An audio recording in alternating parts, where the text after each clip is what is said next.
Well, the First Descendant is right around the corner, and it continues to look like a game that I might enjoy. I love looter shooters. I like live service games.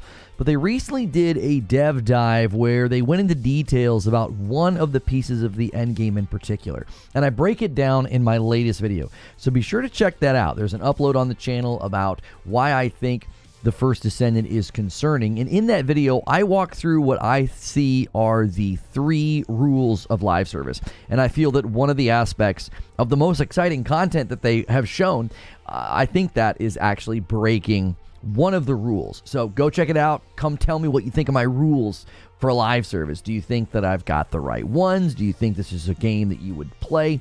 I really want to hear from you guys. And every day we do an upload, and then that upload sends people over to a live stream. So this is a live stream discussion. We're also going to be discussing Starfield today. That'll be a separate stream, so keep an eye out for that. People are upset about the mods and charging or something. I'm going to try and get the scoop from my man 30 and Still Gaming. So if you've checked out that upload, we also usually check out the comments on those uploads in this live stream, so you might get featured, and that way you can know what I think.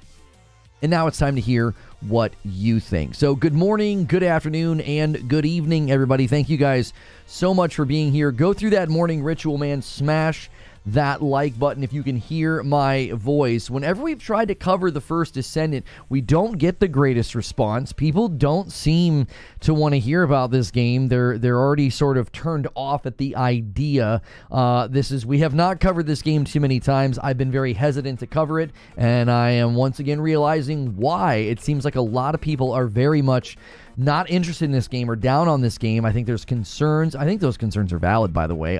Concerns about Nexon, concerns about microtransactions. And I myself have those concerns. But I took what I feel like was a position in the video that I want to discuss with you guys. Let's get those first 100 likes, and I do have somebody to thank before I get into that. Almost did, honestly.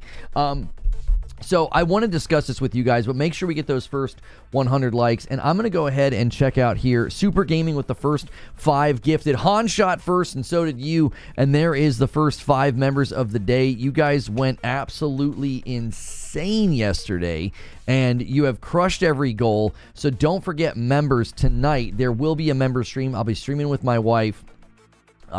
We'll be hanging out, and we will be playing a scary game. And because you guys got the stretch goal, she can mess with me when I'm playing the scary game, and it'll be a VR game. That way I can't see what she's doing. I'll be kind of, goggles on.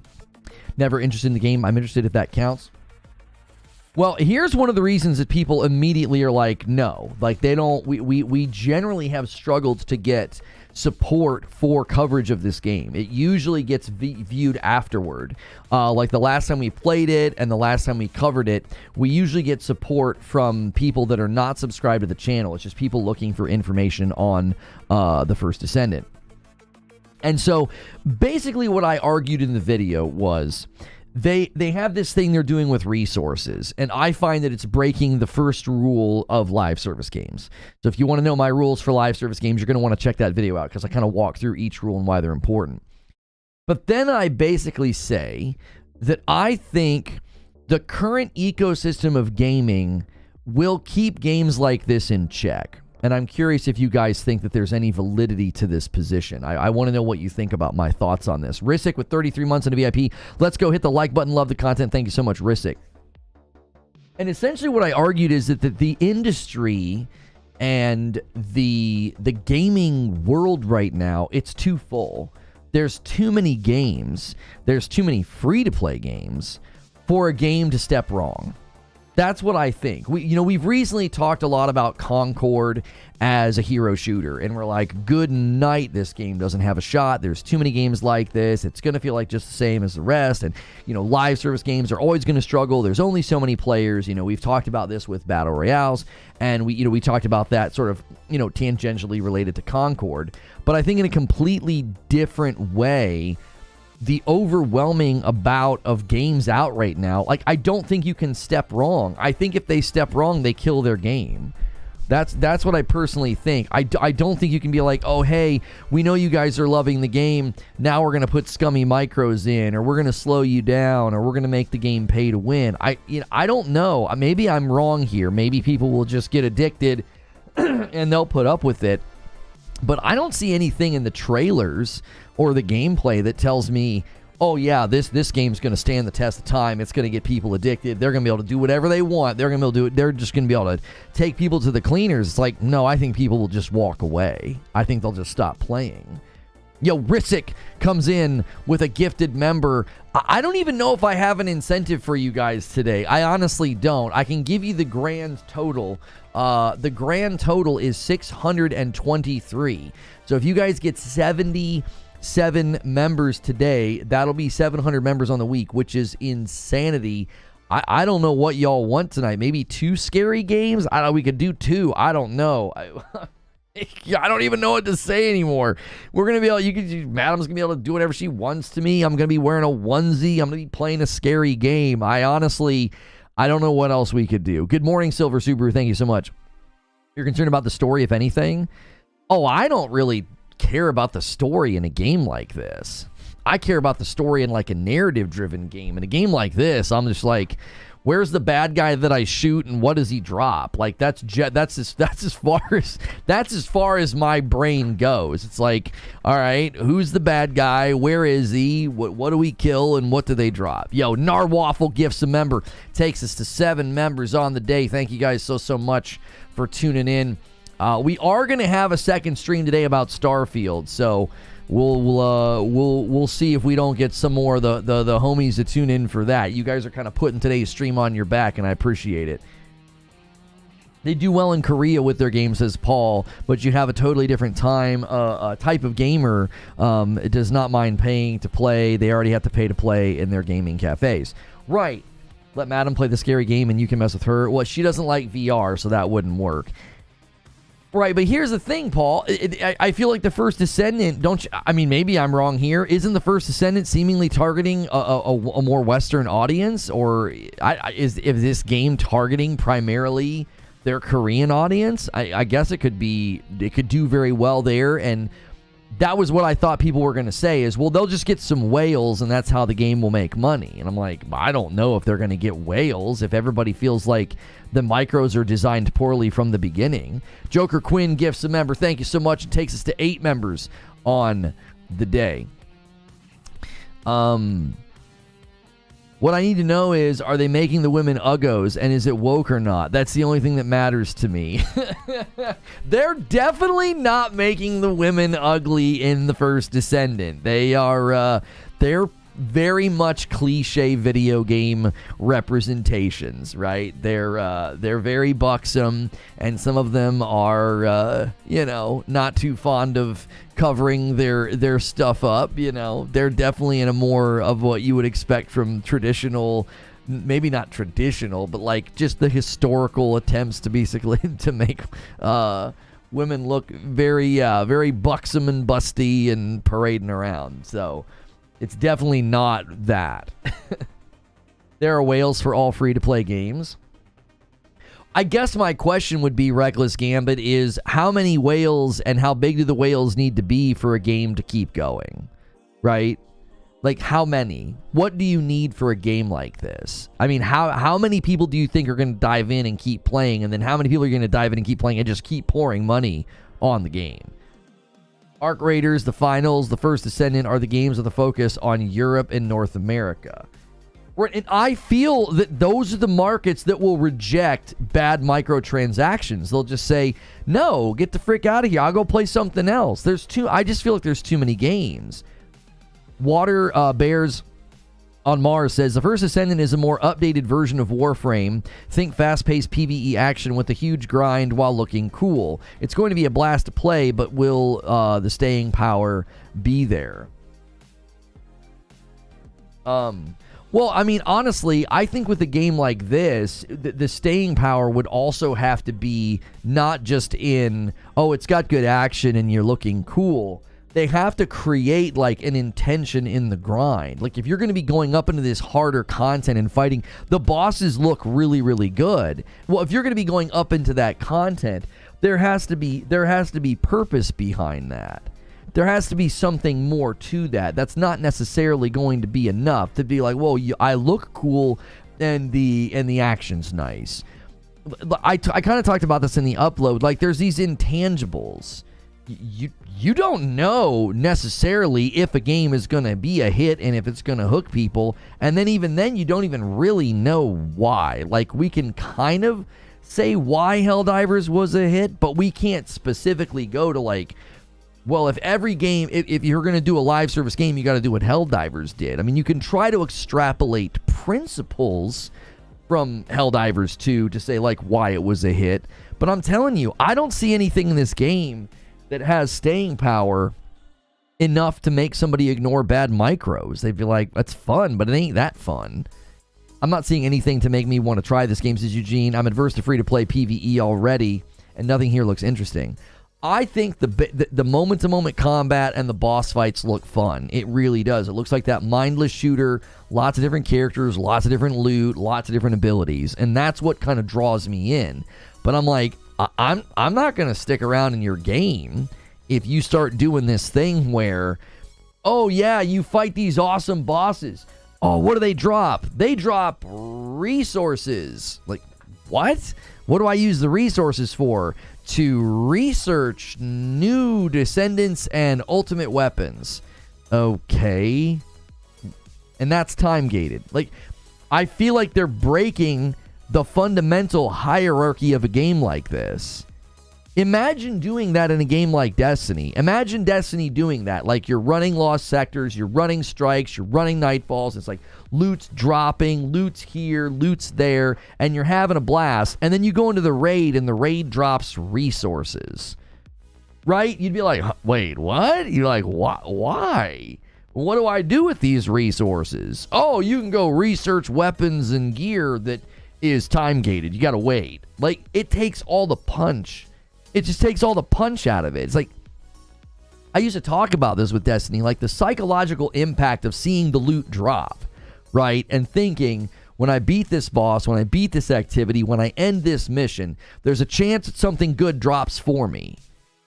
And when you turn it into a resource, it's like, well, I don't understand. It's just a static exchange then. It's like, play the mission or kill the boss, get the resource. That's it.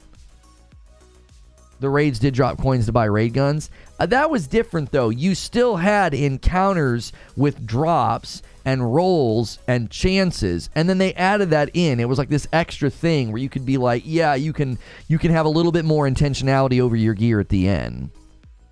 Research gear, wait 2 days for it to be completed. No thanks.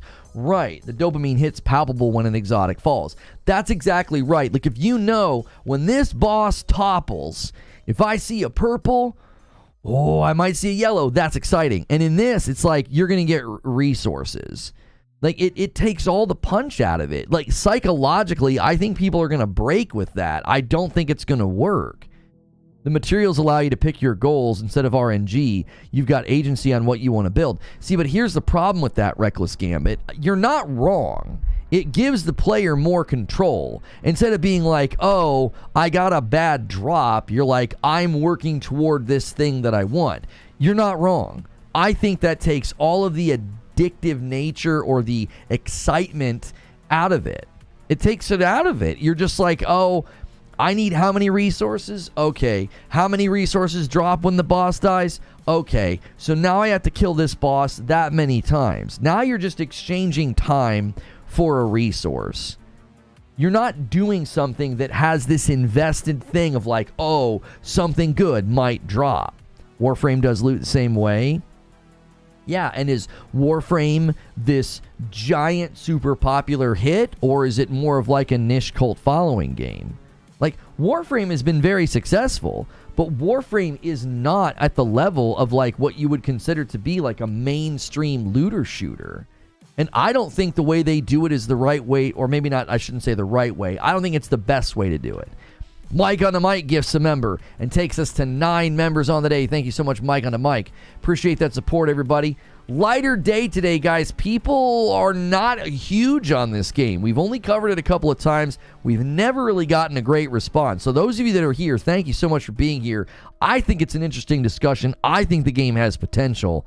We're discussing the endgame content design and why I think fighting a big boss for resources is just boring. I don't think that translates.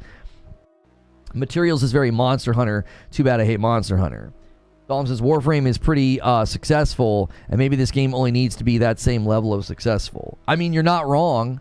You're certainly not wrong. Maybe that's all they're hoping for, is you get that core group, you get that cult following, and they just play like crazy, and the monetization is something that they regularly engage with, right? Like, I don't think Warframe is a failure. I'm just saying, if you want to have like mainstream popularity looter shooter, I don't think you have the hierarchy of the content lead to a resource grind. It's like, this drops loot. You can increase the difficulty and you can get better loot. You run this and you can see what loot drops. Oh, this is great. It's called a looter shooter. And then I'm going to go and fight a big, huge boss. And it's like, and he drops a resource. It's called a looter shooter. I'm not looting at that point. There's no loot. It's a resource. Loot is loot.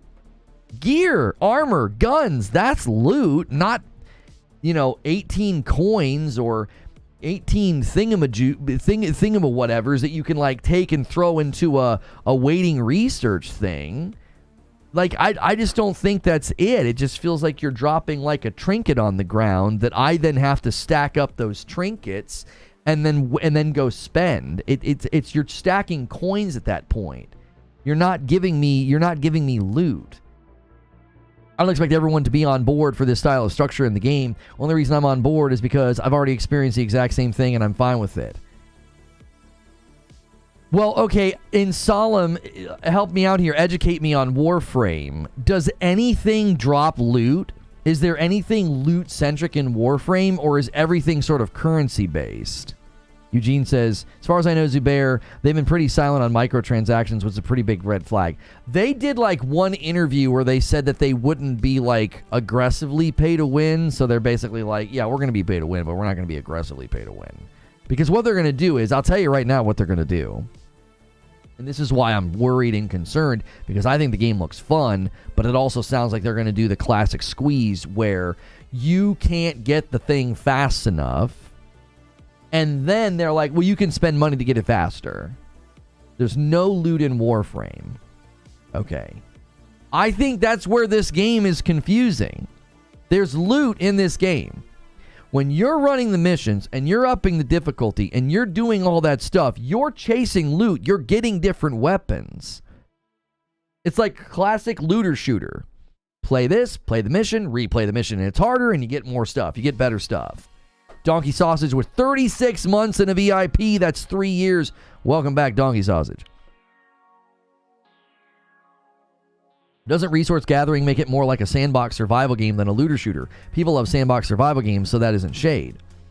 That's what I'm saying. It feels categorically out of place to be like, welcome to this looter shooter. Fight this, get loot. Fight that, get loot. Get stronger. Loot, loot, loot, loot, loot. And then it's like, oh, our most exciting content, these big, huge boss fights, they drop resources. It's like, what? They drop resources? It takes all the punch out of it. It doesn't sound exciting. It's like, well, they could drop legendary weapons, or they could drop this, or they could drop that. And it's like, that's interesting to me. The bosses have set areas, set arenas. Why would you not have them have set drops as well that can be better or worse depending on what you're looking for? There is some loot in Warframe, Lono, but it's usually the blueprints. Everything else is materials. That's why this game feels confusing to me, Solemn, because it looked to me like it was going to be a looter shooter. They describe it as a looter shooter. You're seeing loot drop on the ground. You're killing stuff and getting loot. Why is your crescendo to all of that a resource farm? I'll tell you why. That's where they're going to try to make their money. I was watching that thing yesterday and I was like, this all sounds great. This sounds awesome. Campaign, missions, raise the difficulty. I can see what's dropping. Oh, and the loot rotates, so you don't have to keep running the same thing over and over again. You can run other missions as the loot rotates. That sounds awesome. Old Soul, thank you for 28 months, says happy Friday. And a $5 super chat tip from Release a Kraken says, At least drop a base frame for an exotic weapon, followed by a resource grind to upgrade said weapon to its full potential. Resources from a boss equals bad. Let's see what some of the comments on the video are saying. Zinthos says, glad to see you spread awareness on the possible bad microtransactions that could plague this game. I played the last Steam beta a couple weeks ago, and they showered us with currency to unlock characters, like $20 worth, but I doubt that will hold true. That would be crazy. That would be crazy if they stuck to that. If they give you that, like, just tons of currency so you don't have to spend any money. I mean, they might do that in those initial weeks and then they'll slow it down. That's always when I talk about the art of the squeeze. This guy here, Steven, says, it reminds me of Anthem. They might actually make me take a break from Destiny. I definitely see the Anthem vibes. I do. I definitely see the Anthem vibes, like the numbers popping up and the way that it's structured. To be fair, what in the world's going on? I'm shedding or something. To be fair to your side, Lono, in the beta, it did feel like a looter shooter. And I want to say, if I remember right, individual weapons did drop within the gameplay and activities in the First Descendant. Yeah, when you go into a mission, Solemn, it shows you everything you're going to get, and it shows the item that will drop, or the item that can drop or something. It literally shows you before you go in, so that, again, that to me feels like, oh, you can have targeted loot. You know where it is, or you know what you need to do to go get it. That's super appealing to me. I'm like, yep, that's the way you give player intentionality. I don't think resources are necessarily bad, because as somebody said, it gives the player intentionality, but it also creates this, I again feel like it's a weird gameplay hierarchy mismatch. It's like, you get loot, you get loot, you get loot, you get loot. Welcome to the big arena show, these big boss fights, and you get resources. It's like, wait, huh? I could see it being the other way around. It's like resources, some loot, and then you fight these bosses, and it's like loot. It's just like all dropping on the ground. Is this new? Yeah, AI summarizing chat. Chat summary is, in this chat, Destiny 2 and Warframe players discuss whether or not Warframe can be considered a looter shooter game. Warframe players express their frustration with the game's focus on resource gathering, crafting, and time-gated items, while Destiny 2 players express their appreciation for the game's more traditional looter shooter mechanics. That's not bad. Citizen JV left a comment on the upload and said, I thoroughly enjoyed the beta, and I like it better than Destiny to a certain extent, but I understand the concerns that you have, Reforge, but this game does have potential. Agreed. Another comment from Marcus. Marcus says, concerning, yes, it's a live service game and it's free to play. Best comparison I can give it is Destiny 2. Same model, perhaps. I'm just curious to know if it will be micros to unlock things faster with real money. 100% they are going to let you spend to shortcut. 100%. They are going to let you spend money to shortcut. There's no doubt in my mind. I'm more confident on that than anything about the game. Otavio Cruz with 8 months of memberships. The progression loop from Warframe works well, and they're done microtransactions right, but this same loop opens up a door to all kinds of terrible ideas. Thank you for re-upping your membership. I appreciate that. Guys, do me a favor. Let's be scrappy with this stream. We're starting to get some more people in here. We're getting good interaction. I appreciate it so much. It's a good conversation. Smash that like button. Let's try to get 200 likes. That'll really help out. Paul says you can also trade in Warframe for platinum. Yeah, I'm not sure. Somebody in chat will have to field that question. Solemn says, I don't know how much this game will change from the beta. It felt very similar to Warframe, but I think that there will be differences such as the weapons that drop, because Warframe weapons don't really have random rolls like this game. Porsche fan with a $5 super chat tip, or I'm sorry, it's a Porsche 911 fan. First, good morning, peeps. Thank you, Lono, and the community for making games interesting for me again with these shows. Thank you very much. Well, thank you for being here, and thank you so much for that super chat. You know, I appreciate that very much, and thank you for being a member as well. And 8-Bit Dad renews the membership for 15 months. You are the best. Thank you. This guy here says, Zet Furious says, I called this on the beta test, Lamau. It was so clear it was going to be pay to win, heavily microtransaction. Do you think I am right in my final conclusion? Do you think I'm right in my final conclusion that the overwhelming amount of games that are out there right now, do you think that'll keep a game like this in check? Do you think there's even a glimmer of like hope that they'll say, yeah, we better not step wrong because we'll just lose players? You know, you're just going to lose your players if you start trying to do scummy things. Players are going to say, yeah, no thanks, dude.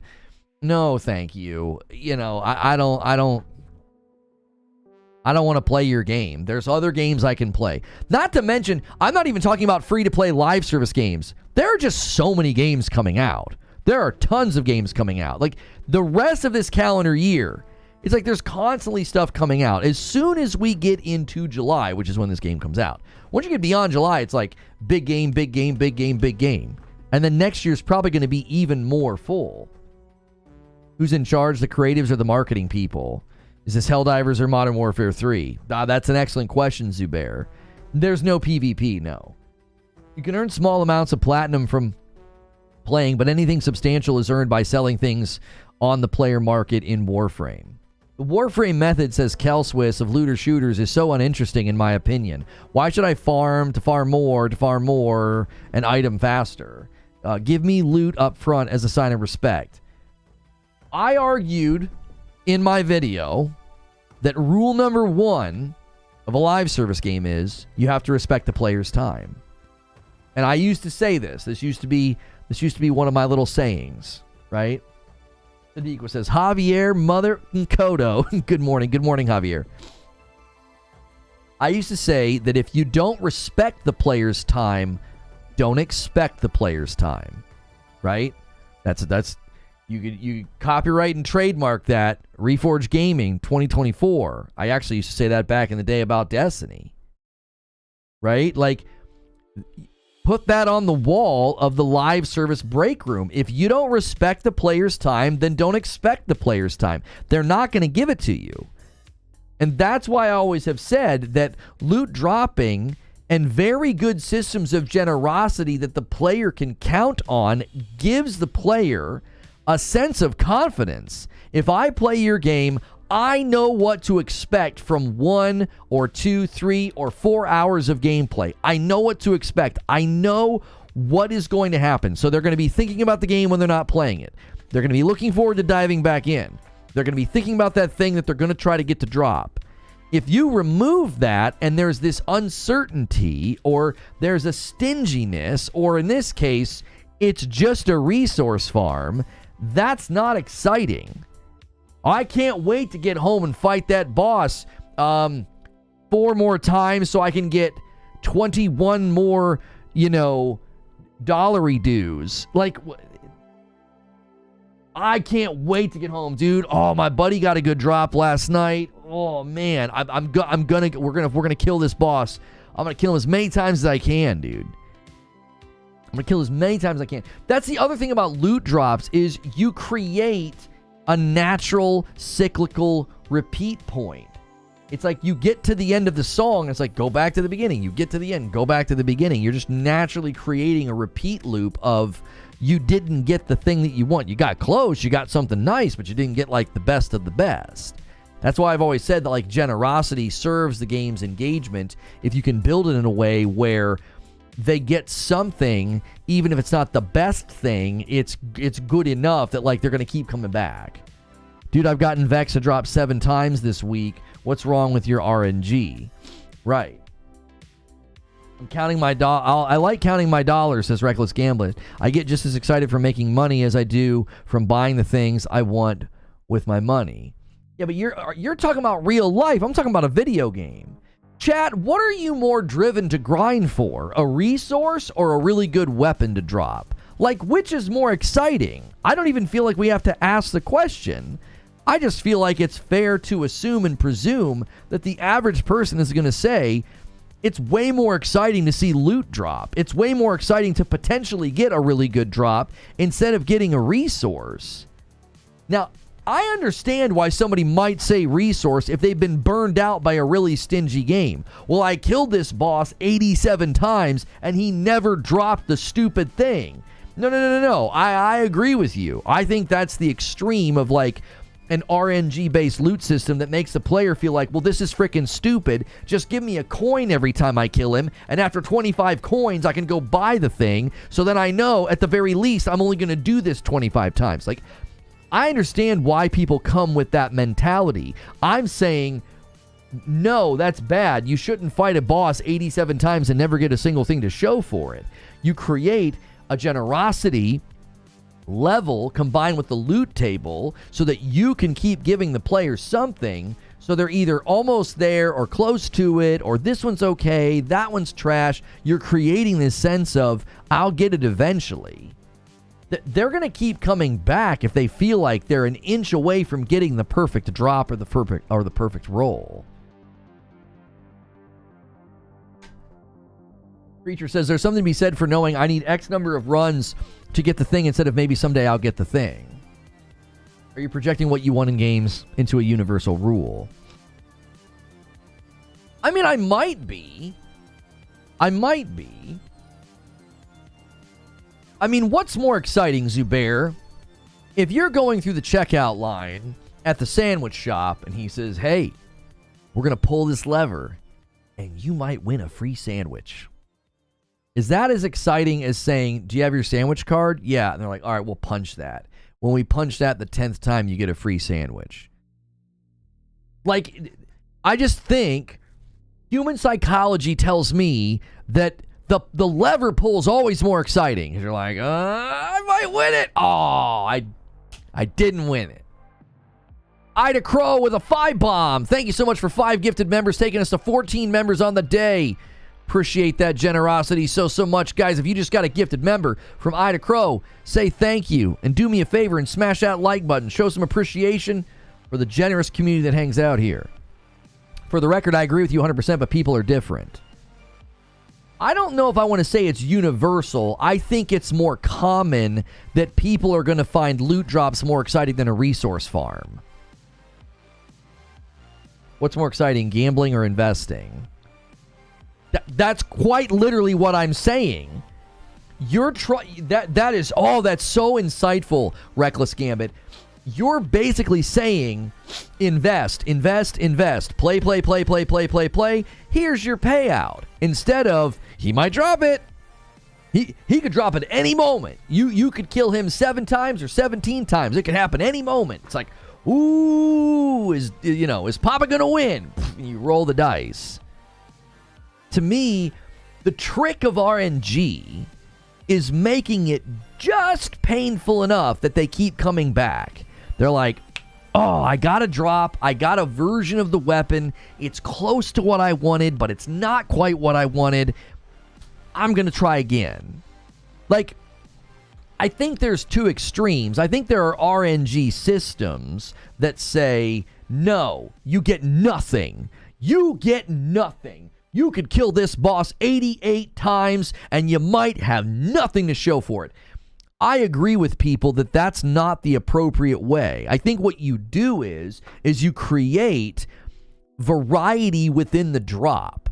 Let's say he's going to drop an amazing, assault rifle, and you really want this assault rifle, and the version you want comes with chain lightning. And he keeps dropping them for you, and you get one that's like, well, it has chain lightning, but I really want the fast hands reload as well. Oh, it came with chain lightning, but I also want the crit multiplier to be above 4. You see, it's like you're getting something, so you're like, okay, I could use this. I like this. Oh, it feels good. It's not terrible. It's not trash. I'm going to keep going, though. It was like the Diablo guys had this epiphany when they did Loot 2.0 for Diablo 3, and they said, instead of somebody saying, I just hope I eventually get this item, they started saying, I'm trying to get a good version of this item. Generosity created this mindset of, I'm going to spend more time in this game because I'm going for the absolute best version instead of just waiting for one. And I'll just settle for whatever the frick I get. Like, that's what stinginess does to the player. It exhausts them to the point that even when they finally get it, they're not even that satisfied. They're just like, well, finally, that's over. I'm not doing that ever again. And they're not even happy with the version they got. The version they got might be disappointing because the version they got is literal trash for their build.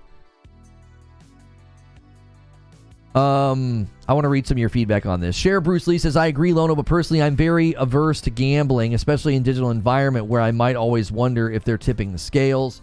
The lever pull's more exciting because every pull's a chance to win. A punch card can't do that, says Nova. That's exactly right. Or you have RNG systems that seem to favor the folks who haven't played in a while. Exactly, John Always. They definitely do that in Destiny. They'll never admit to it, but they 100% pad the RNG of people who play less because they want you to come back and have a rhythmic hit, a reward that is in line with the cadence that you play.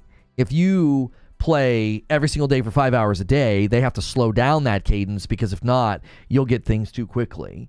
They know they've got you. Like, it's behavioral, right? They know you're going to play, so they're fine to, be stingy. Smokey, thank you so much for doing a VIP plus. I appreciate it. Facts, when double loot drops are active and nightfalls, I'm grinding.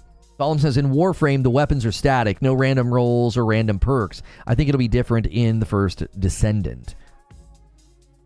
Smokey has the profile picture of a cat. Smokey's my new best friend. How do we know that Smokey isn't the cat? That could quite literally be, This is why you don't want hidden RNG from Nexon. So Paul's sending me something. I don't want to click on that because I sometimes I open up websites and I drop frames because all these websites have so much advertisements on them now and stuff. Been saying that for so long. Oh, about Destiny? Yeah, they 100% do that. Also, to add, if a game has 5 million players playing and you release content and only 100,000 complete it, then it's bad for the game. At that point, you're making content for a small group of people. Astrobot's the number one wishlisted game according to IGN during the E3 Summer Game Fest period and game announcements.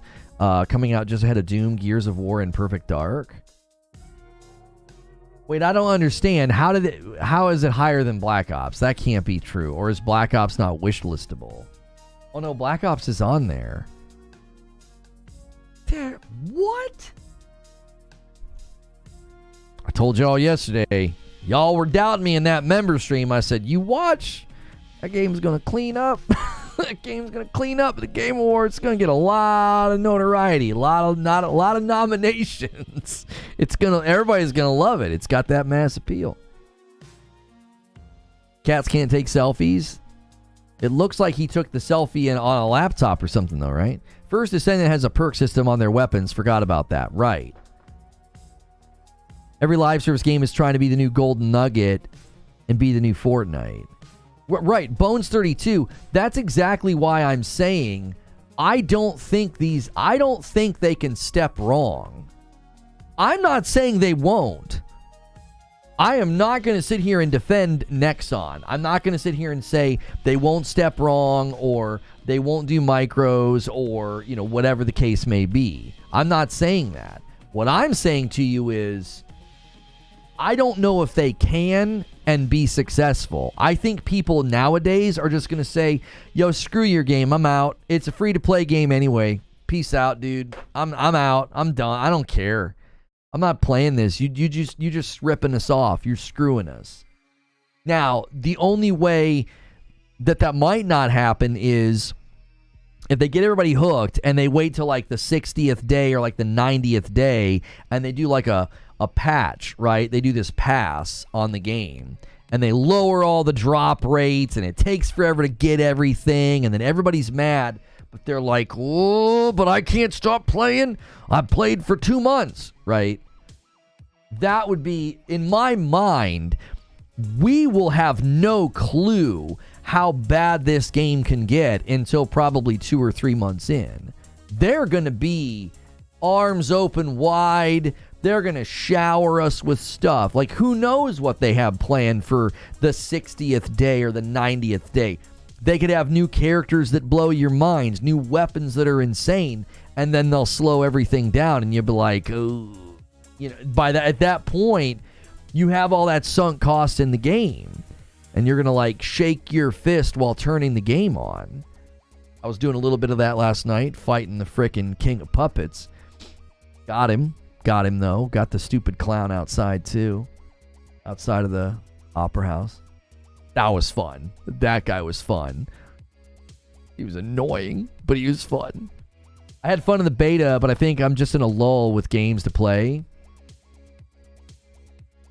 Antitrust Body said that Nexon, the largest shareholder, has arbitrarily lowered the probability of games players drawing preferred items, dubbed cubes, and setting the probability of winning some cubes to 0 without notice. A cube is paid for. Oh, so they got caught doing this. Yeah, I saw. They're getting sued for that, are they not? They're getting sued for that. To me, I don't, like I said, if they're being sued for that, and you got all these free to play games out here, you know, I don't know, dude. I don't see them going nuts here. And maybe this is wishful thinking, right? You are a pony. Okay. Should I find a name to call you? Is that what I'm supposed to do? Is that what I'm supposed to do? I don't know what name to call you. Zubair. Wow, coffee. Yay, coffee. My daughter has been really practicing that style of art. She loves this cat. There's these cat books she gets called Chi, I think. CHI. And she loves drawing that cat. That's what that is, Zuby. That's what that's from. The robot, I think that might... Yeah, the robot is, I think, my son. Yeah, my son did the robot because you can see that the letters are different. The F's and the O's are different. Yeah, the robot is my son and the cat's from my daughter. Kids know I like cats and robots. That's right. You liked the clown? Wait till you meet the jester. The only thing that annoyed me about the clown is it took me so long to get back to where he was. And then, like, if you were trying to figure out his telegraphs and then had a bad fight, it's like, now I got to rerun all that over again. So I thought to myself, I was like, I have a hunch. I didn't Google this or anything. I just was like, I have a hunch there's a stargazer behind him. I just felt like, I bet you that's what's going on. Is like, once I get past him, there'll be a stargazer. So I just ran past him. And I was like, yep, there's one back here. That made fighting him a lot easier because I think after that it only took me 2 tries because I was able to like spend a little bit more time, you know, analyzing his telegraphs and his movement. I was like, oh, okay. The trick to him is the ding, ding, ding, ding, ding, ding. You know, when he spins. What today has even provoked the pony accusation? Oh, I don't know. I don't know.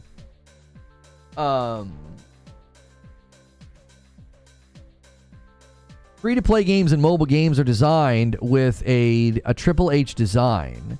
They get you with the hook, and the community elements turn into a hobby, and then they get you, and it becomes a habit. Well, here's the thing, though, Mike. I don't think that you're wrong. I don't think that you're wrong, but the question is, does that work now at a time where there are so many games? Like, how that feels to me like a very difficult thing. The person's probably just clip farming.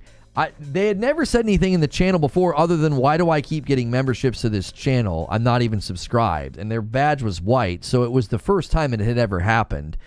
So maybe they've gotten memberships on their alt accounts because they like to come in and talk. Maybe they're self-reporting. I don't know. I removed them. We can replace them. Somebody gift a member and replace them. Like, who cares? I must hate watch and never subscribe. Yeah, I guess that might be what it is. Yeah, they never watch, and yet they call me a pony. That's interesting. Yeah, that's a good theory. But yeah, I keep coming back to that, Mike. I'm like, they're gonna have to wait, I think, a long time. If what you're saying is true, they're banking on people getting, as you're saying, hooked. It becomes the hobby, and then it's a habit. So then when you start to turn the screws on them, and you're like, haha, now we're gonna motivate you to spend money. And the people are like, oh man, well, there's a high likelihood that at that point you're going to be more likely to do it. Thank you, Cybersword. We have no problem replacing the clown show that likes to come in here and run their mouth. It's real easy. You guys are not just disposable, you're undesirable. We'll just replace you. That simple. Just like that. Setting up the 10-bomb dunker, 15 out of 25. Thank you, Cybersword. No, this isn't going to be a gacha game. No. It's not going to be a gacha game. This is going to be more like it's going to be more like Warframe. And what they're going to monetize is, hey, this is taking too long. Do you want to speed it up? Hey, if you only had a little bit more resources, you could get that thing. You want to buy some resources? So what they'll do is, and this is how they get around the accusation that you're selling power or that you're selling gear. They're like, well, we don't sell gear. We just sell currency. And then you can use the currency to get gear. Like, you see what I'm saying? It's like that's how they get around the claim. They're like, oh, you're doing pay to win, you're selling power. And they're like, well, no, we're not. We're only selling the currency. Or we're going to let you speed up the research. Gacha games do that too. Maybe I misunderstand gacha. I thought gachas were games where you were pulling to get a good character, and there was pity, and there were all these things in there, so you keep trying to pull to get the good character, and then the pity system basically makes it to where, like, if you keep spending money, eventually you get the thing. I thought gachas were more complex than just, oh, we've got a time-gated resource spend or a time-gated resource earn, and you can speed it up. I didn't think gachas were just that. I thought gachas were more associated with pulling for a character, like those gacha systems where, like, you know, you're trying to get a good thing to pop out. Alapark says Nexon made Dave the Diver. Besides the argument of calling it an indie or not, don't need to go there. Does it give any goodwill on the micro front? Wait, are we sure that's the same Nexon? Isn't there two Nexons? Dave the Diver? Nexon's behind that game? Oh, developers Mint Rocket and Nexon. Yeah. Publishers Mint Rocket, Nexon, and Arc System Works. I mean, when you go to Dave the Diver on Steam, it says the developer and the publisher's Mint Rocket, so I don't know how much control Nexon had on the game. If I restart their trailer, the opening of their own trailer literally shows Dave the Diver, Mint Rocket, and now I'm in the trailer. I don't know if there's even any evidence of Nexon in their promotional or their marketing.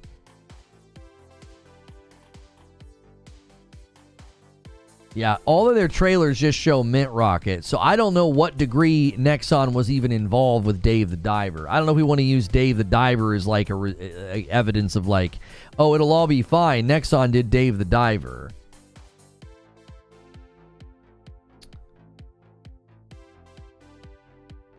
Right? I don't know if that's evidence of that.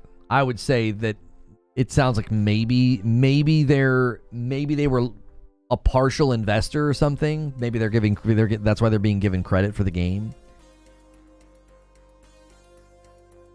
If you click on Mint Rocket, it goes to Nexon's page.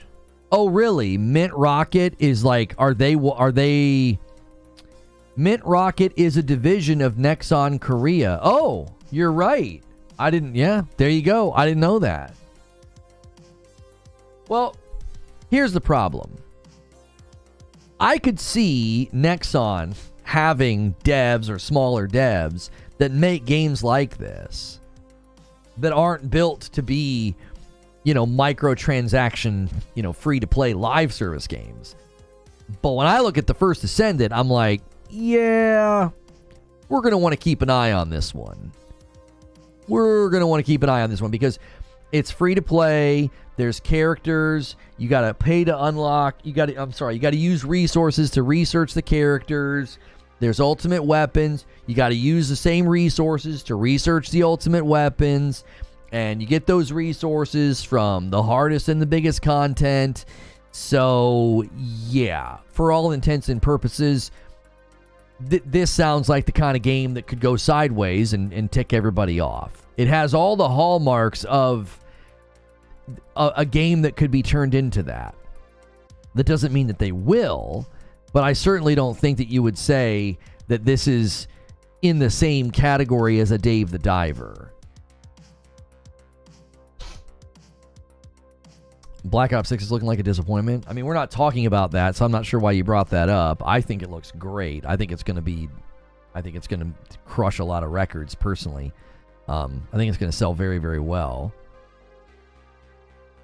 Jason F. commented on the upload from this morning and said, great video. Thank you guys so much. If you comment on those videos, you might end up featured in the live show. I read through a bunch of comments over there already, so thank you so much. Make sure you guys watch those daily uploads.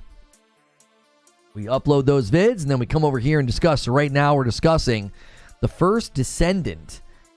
Really what we're talking about is the First Descendant gameplay, and will it turn into that grindy slog where you're motivated to spend money?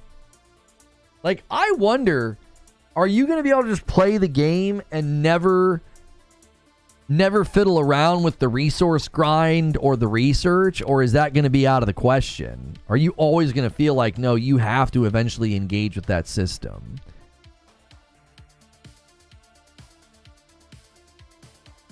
I heard there'll be Gobblegums again in Black Ops 6 Zombies. So disappointed about Black Ops 6.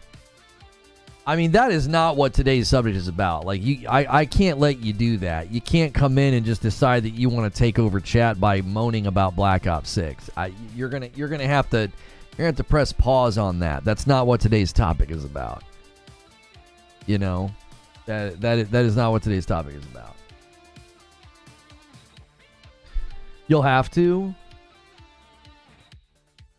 So you'll have to engage with the research and the resources and all of that, because I'm assuming they're going to give you like one character to start with, and then if you want to get any more characters, you're going to have to engage with those mechanics, right? He's back already. No, I think Bones32 is responding to somebody complaining about Black Ops. I don't know why he's assuming that person's a pony. That could be literally just somebody who is negative about Call of Duty. That's a common thing. Like, every year there's people that say that about COD. That's not a new thing. Like, I've been playing that game since the very first one came out on PC, and that always is a talking point. It's not like an anti-Xbox thing. Presuming that it is says more about you. Raphael McCoy gives a member and takes us to 16 members on the day. Thank you so much. And what is that? A $2 super chat from the Oof Files. Have you pre-ordered Astrobot? I have not. I haven't had a chance to do any of the wish listing or the pre-ordering. I haven't. I've been doing coverage of all the live events and then hanging out with y'all. And then once I'm done hanging out with my kiddos, I play a little bit of Liza P in the evening, and then that's it. I still can't believe that game got stiffed on the scores. Every time I go to a new area, I'm like, some of the best art direction I think I've ever seen in a game. Good night. Otagon Ocelot with 22 months of membership says, sorry, Lono, was away from my phone all morning. What did I miss? Well, we've been talking about the First Descendant gameplay and my concerns over the microtransactions because of how they're handling the highest level of content are if you've seen these big boss fights. And the bosses, as they've described it in their latest developer video, the bosses they don't drop loot, they drop resources. I've been critical of that from a couple of ways. My upload this morning, guys, make sure and watch that. I want to know what you think about my 3 rules for live service. I outlined those 3 rules in the video, so make sure and check that out. And in that video, I argue that they're breaking one of the rules. One of my rules is to respect the player's time, and I don't think having a looter shooter where you're getting loot the entire time, I don't think having your aspirational content drop a resource that is then spent on research, that is then time gated to get like a character or a weapon, I don't think that's respecting the player's time. I don't.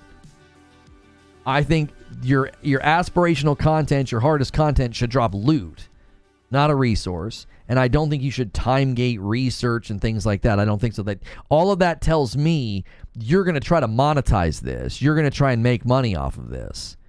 because you're anticipating me getting sick of waiting or other players getting sick of waiting and then being willing to spend money. They give you a sprinkle to start with, and then you interact with those systems that you've described for sure. Yeah, that's the thing, JC. The only reason I'm even talking about this is because I think the game looks awesome. Like that trailer with this one of the best songs, M83 outro. The album Hurry Up We're Dreaming by M83 is got to be one of the best, most complete, cohesive albums. It's so good. First song is intro, last song is outro. You can actually run those two songs together, and it sounds really cool. There's also an M83 outro Star Wars mashup that you guys should definitely check out. It's really, really cool. Some girl claimed she did it on TikTok, and she's a liar. She didn't do it. Somebody did it on YouTube like a long time ago. And she's like, I was thinking the other day about these two songs and how they just line up perfectly. Like, you didn't do that. Hopefully her video got claimed because it's been on YouTube for a while. Anyway, they use that song, and like the trailer is largely cinematic. It's not like gameplay. But then the video they released recently, I got excited. I was like, that looks really good.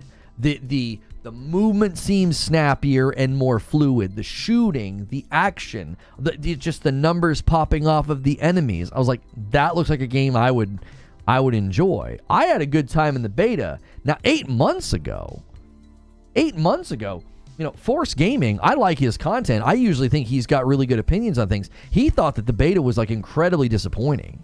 I had a different experience. I thought that was fun. Now, maybe he spent way more time in it. Maybe he pressed against the systems and the structures and the endgame, and he was like, yeah, this is not it. This is not it. Because a lot of people back then were saying that it felt kind of janky. Yeah, people have said that. They're like, it's a barren world. You know, I had fun, but again, I think I played it for like an afternoon with you guys, and I was like, yeah, this is the kind of game I could see myself coming back to.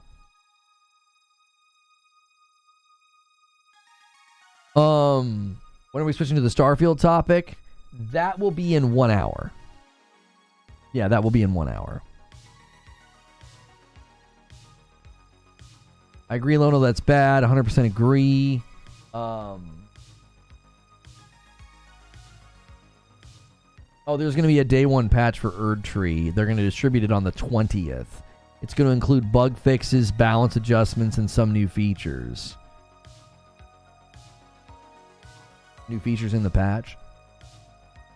Well, they have to put those new features in there. Isn't there like a whole new power structure when you go into the DLC area? So that probably has to be patched in. I don't think you can just add that through... You can't add that through content. You probably have to add that like as a feature of your character's your loadout or whatever. Talking about Starfield again? Yes. I want to get the scoop from 30 and Still Gaming about why everybody's angry. I thought everybody was really happy and things were turning a corner, and now that's getting review bombed on Steam. Everybody's ticked. So we're going to get the scoop from 30. First Descendant beta is probably the most time and grind I've ever put into one. I enjoyed it, says Solemn. Patrick says, Lono, do you feel free to play is still a good path for live service looters? You're playing Ori? Oh, Ori is such a good game. I love both. I always tell people to play the first Ori, then Hollow Knight, and then the second Ori. Because the second Ori borrowed a lot from Hollow Knight, and I feel like that's like an odd little trilogy. We're going to have to wait a long time for the third Ori game, so... Okay, yeah, to your question, Patrick. Do I feel that free-to-play is a good path for live service looters?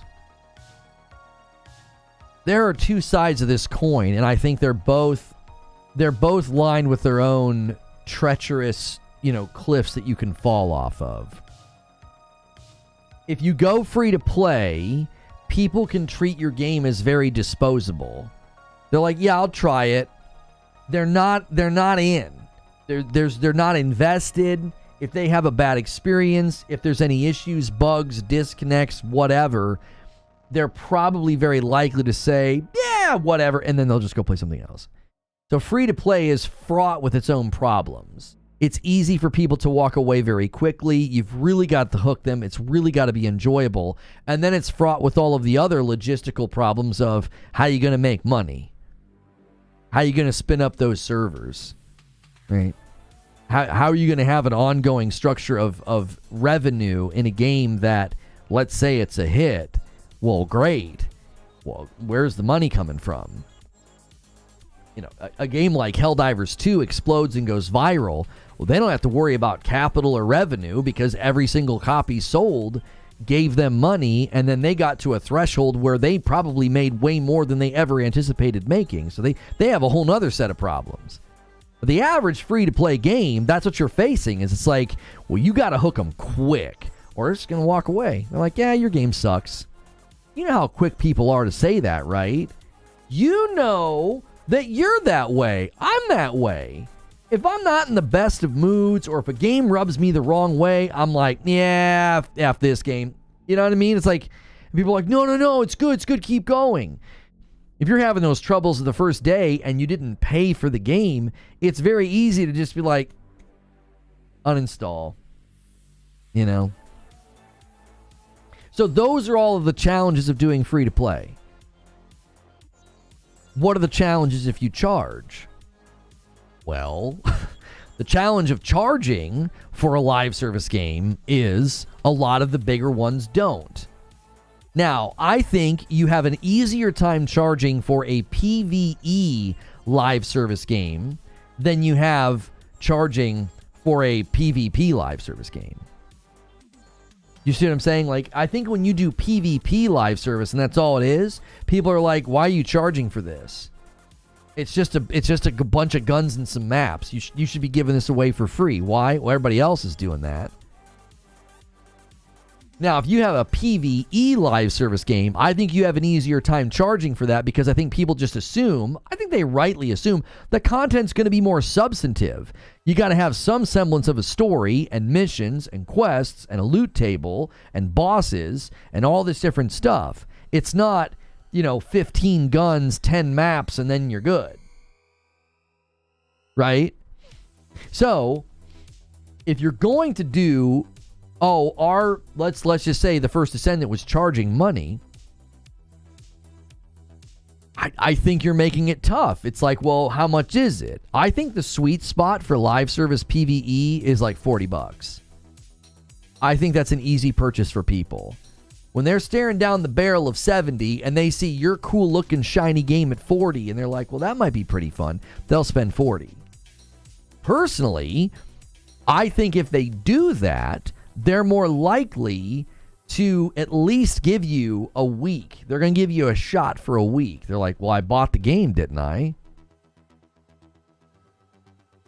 I bought the game, didn't I? Like, I'm going to try to get some money's worth out of this. And now you've got a window of time. You've got an opportunity to capture that person. Now, somebody's going to push back and say, yeah, but when you do free to play, your funnel is full of so many more players. You're playing a numbers game, right? You know, guys that get like, they're doing sales or they're doing like a pyramid scheme and they'll tell you, you're going to get 11 no's before you get a yes. So calculate that and think of how many times you got to pitch this before you can even expect to get a yes. They're playing a numbers game.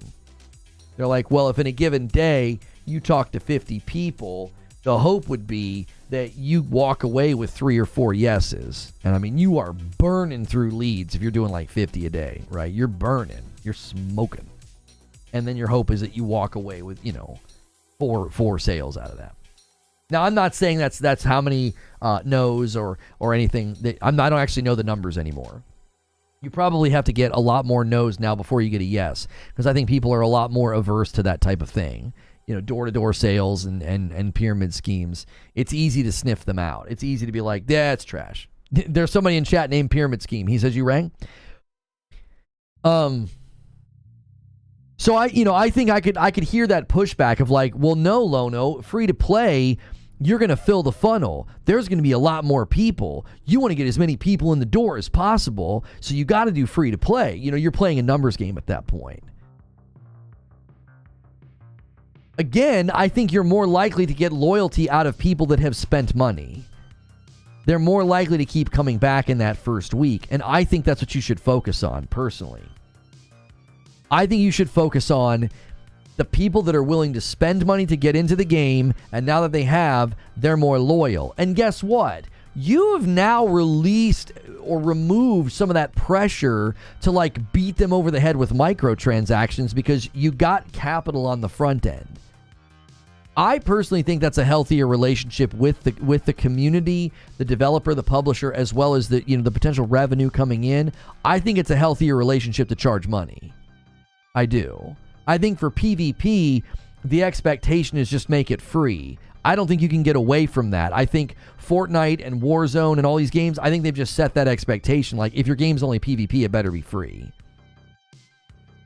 I think if it's a PvE live service game, I think it's a healthy relationship to charge an upfront fee, even if it's only $40. You're in a better position. Because if your game is a hit and it goes viral and people are word of mouth buying it, now you have all this upfront capital, and it's like, we don't need to squeeze these people and be scummy. We've made money off of them. We can be more moderate in our monetization, and we'll likely get more money out of them anyways, because they're going to say, hey, I like this game. I'll buy a skin. I'll buy this. I'll buy that.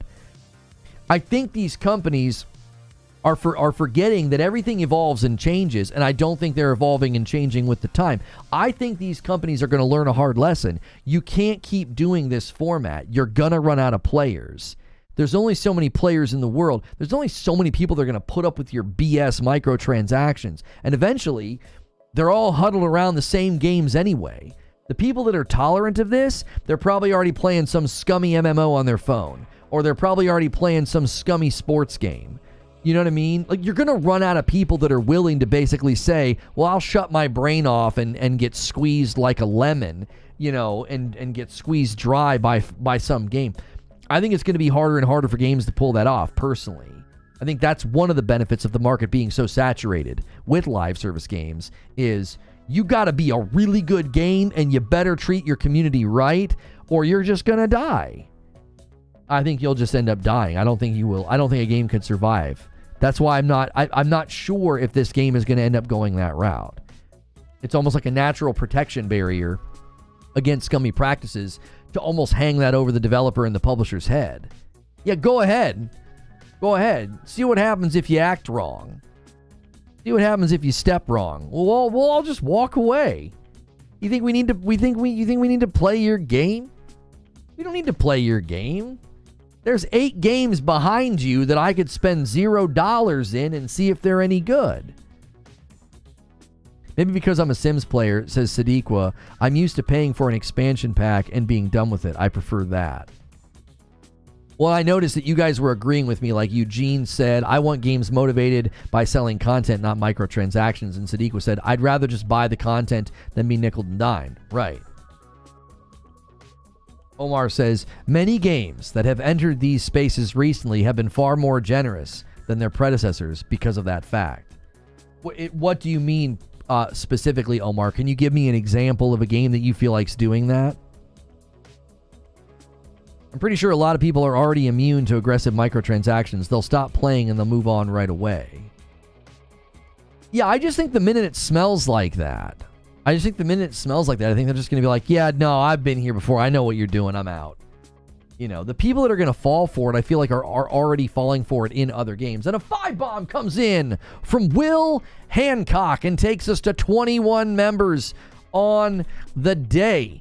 If you guys hit 77 members a day, it'll be a record. It'll be like a record-breaking week. It'll be like 700 total members for the week. That's insane. Thank you guys so much for being here. When one fails, another is waiting. Wasn't Diablo Immortals an example of that?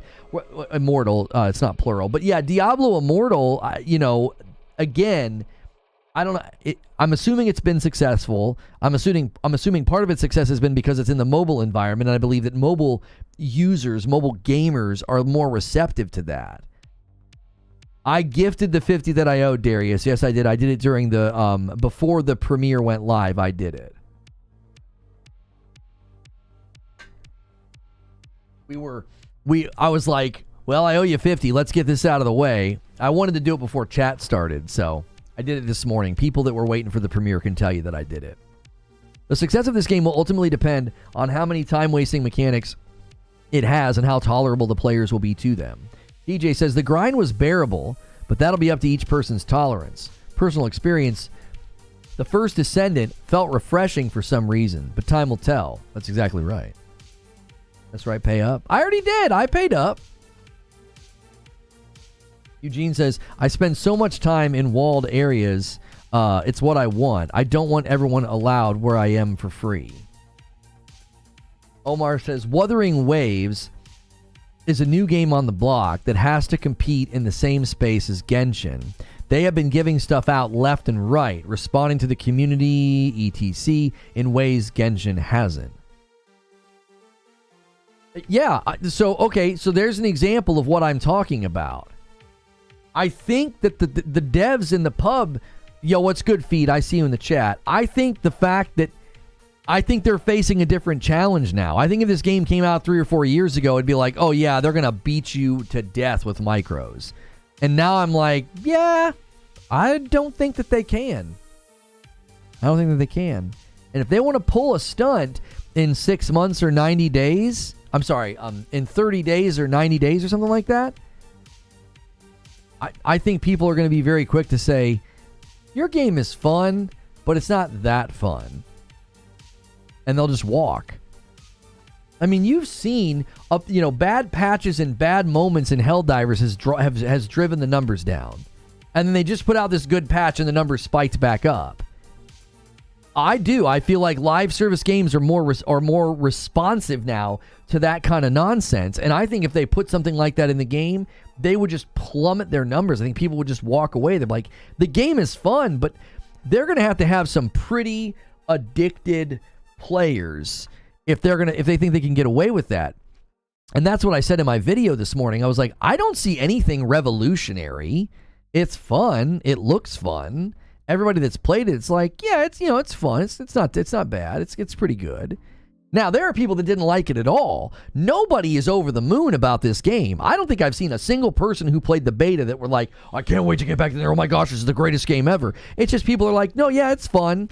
Yeah, the guns feel pretty good. Movement feels pretty good. And then there's people on the other end of the spectrum that are like, it's not fun, and I didn't like it, and I thought the movement felt bad and janky. It's like, you don't even have diehard fans yet. I don't know if they will end up with diehard fans. I think they're going to have to behave themselves, or the fans they get, they'll lose. I don't know if you're going to get any of those people. You have every Warbond? Yeah, I mean, I don't. I didn't buy the recent one. I took a break from playing because there's just been too many games coming out. I was beating Rise of the Ronin, and then I was beating Stellar Blade, and now I've gone back to Lies of P. It happens on Diablo 2 Resurrected with new content. There's more players when the new patch notes and the content's coming. Yeah. That's how responsive people are. They respond quickly to that kind of stuff, and I think they will in this game. I think people will just respond very quickly and be like, "No, we're out. I'm out." I don't know what these keys are for, though. Some publishers and devs worked with the show have kindly shared some codes to share with our co-streamers. I'll have to plug in all these codes later. Thank you, Future Game Show. I'll see if any of those games are ones that I wish listed or checked out during the show. Guys, thank you so much for being here, man. Smash that like button if you haven't already. Let's try to get to 300 likes. In about 45 minutes, I'm going to be discussing Starfield with my good friend 30 and Still Gaming. So keep it here, keep it here for more great content today. And don't forget, if you are a member or got gifted a member, dude, tonight is going to be a blast. We'll have a huge celebration. You guys crushed it again. You crush it again. And next week is the return of Hilly Hijinks. We got to think of some good incentives for that week, because that's going to be fun playing with Hilly again. I turned the look and the turn sensitivity up, and the movement felt great in the beta. You have to adjust to your taste.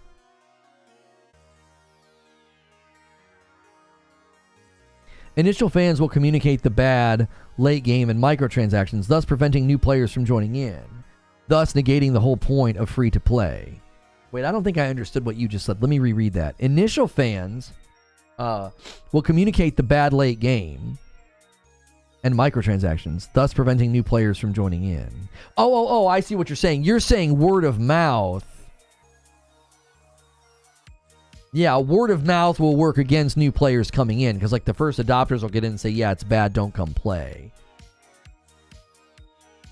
I also wonder if, you know, what we learned about Destiny over the years was that a lot of people just sort of lived in the public in the public spaces.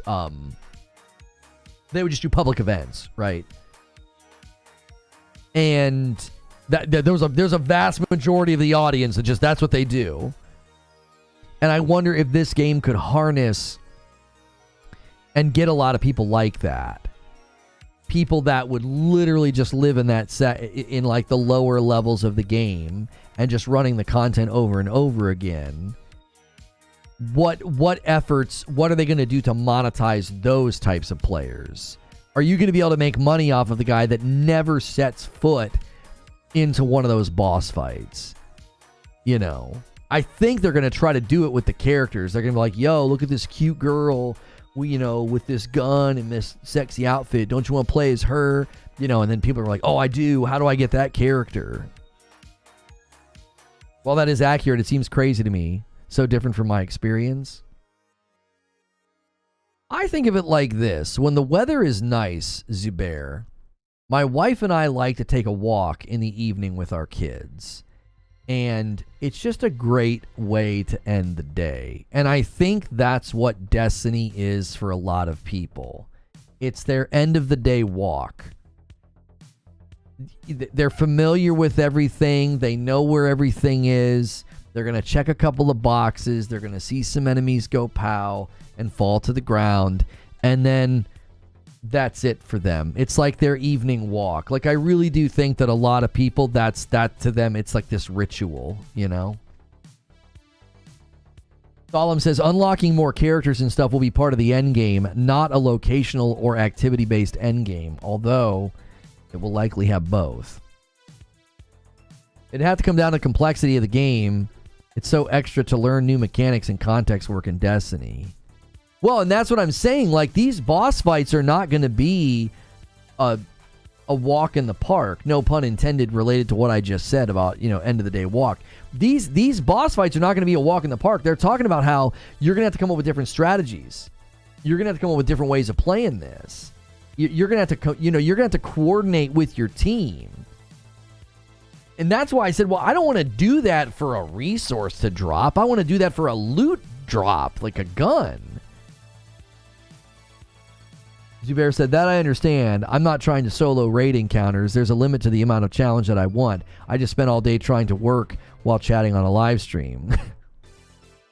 Real King Salty says, Lono, they also had modes in the game where you go into a big area and fight wave after wave of enemies, and they progressively get harder to kill, and they hit harder, but the loot is better as you go up, and you do it with 3 others. Yeah, I didn't go into detail about that in the video, Salty, but what I talked about is the hierarchy of the content doesn't make sense, and that's exactly why.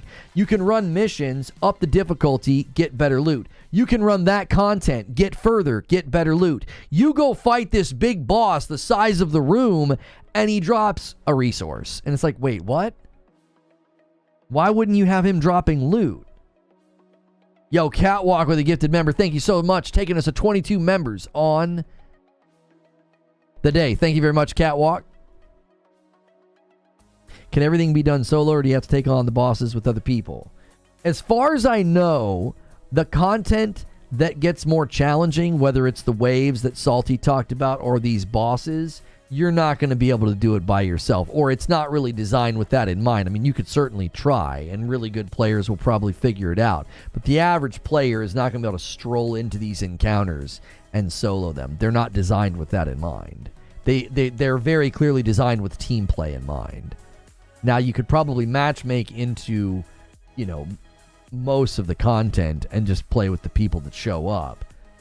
With the bosses, I don't know if you can matchmake into them. With the way they describe the need for coordination, maybe not.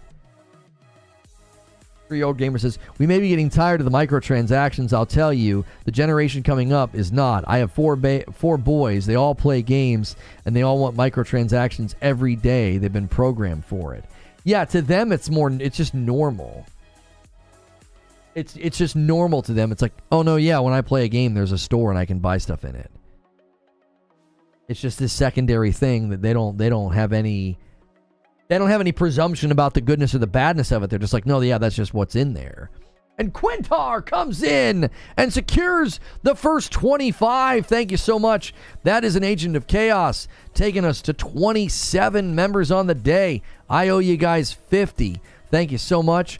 Like I said, if you guys hit 77 members today, that is a banner week. That'll be 700 members for the week. That's insanity. And I don't even know what I'll do tonight for that. Sing a song? I have no idea. If the boss could drop the best guns and the items, how could they time gate the mechanics? You have more chance of someone paying if you need to run something X amount of times. Well, you could time gate it, Paul, by only letting you run it so many times. They did that in Destiny.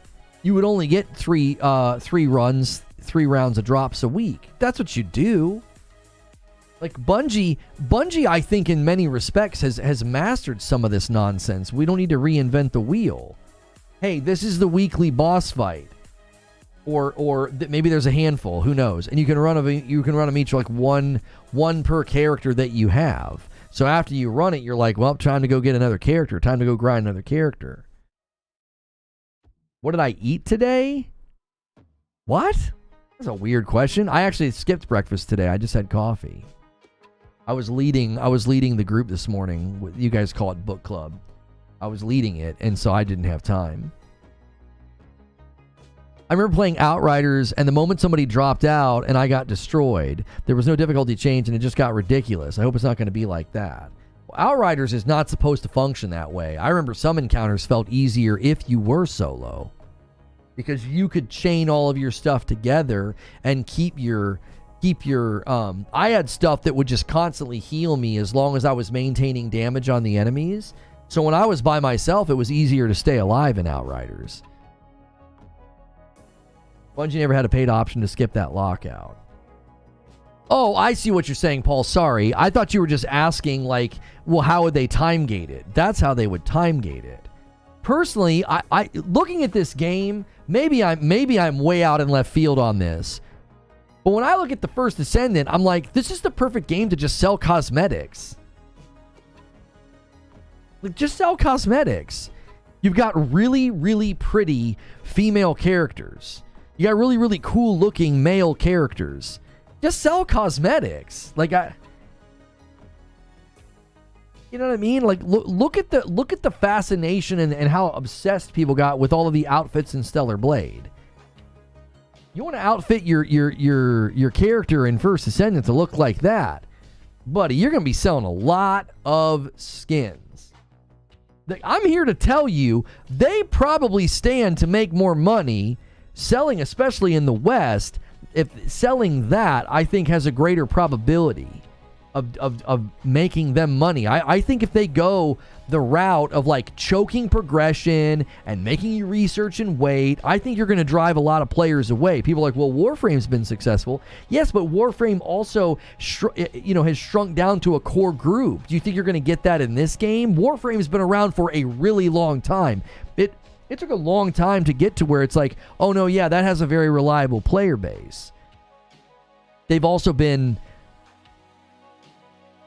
around since before a lot of people tried to start this. I think we need to remember that. I'd be curious, the average person playing Warframe right now, how many of them have been playing since very early on, and how many of them have started playing recently?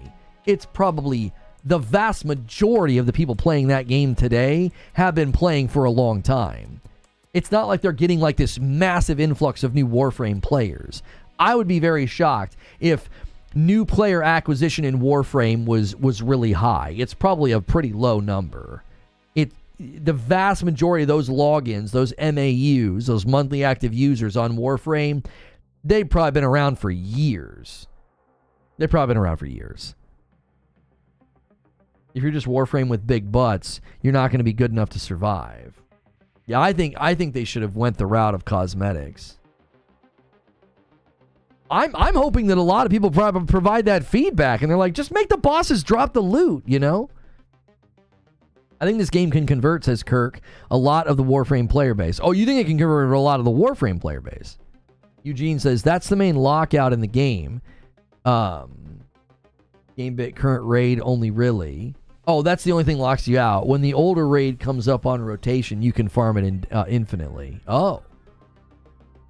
Milo says, I started when it came out, but I quit because of content. I've been back a few years now.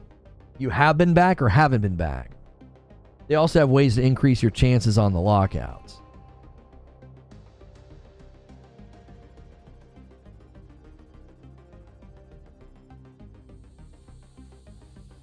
We went undercover to work at Microsoft, but we got laid off before we could learn anything.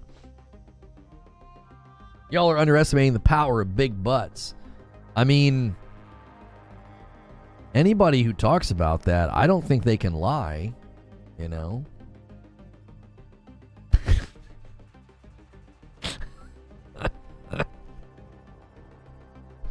I can tell you guys are ironically thirsty. Oh, you can't tell if they're ironically thirsty or actually thirsty. Don't you dare? Yeah, I mean, I kind of made the joke. I didn't really make the joke. I kind of made the joke, you know.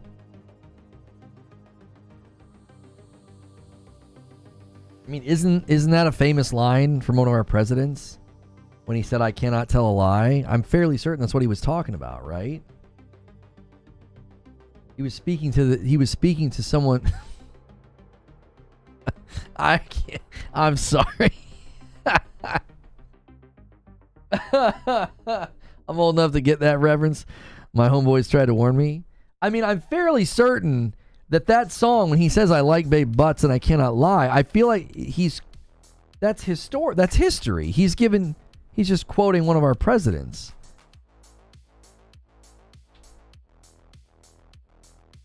The most comparable game on the console currently to First Descendant would be Warframe, not Destiny or Anthem in my estimation. I actually think the amount of abilities and guns and the way loot drops and the way they have like waves and stuff, I don't know. I think it's a mix. I think it's a mix, Kirk.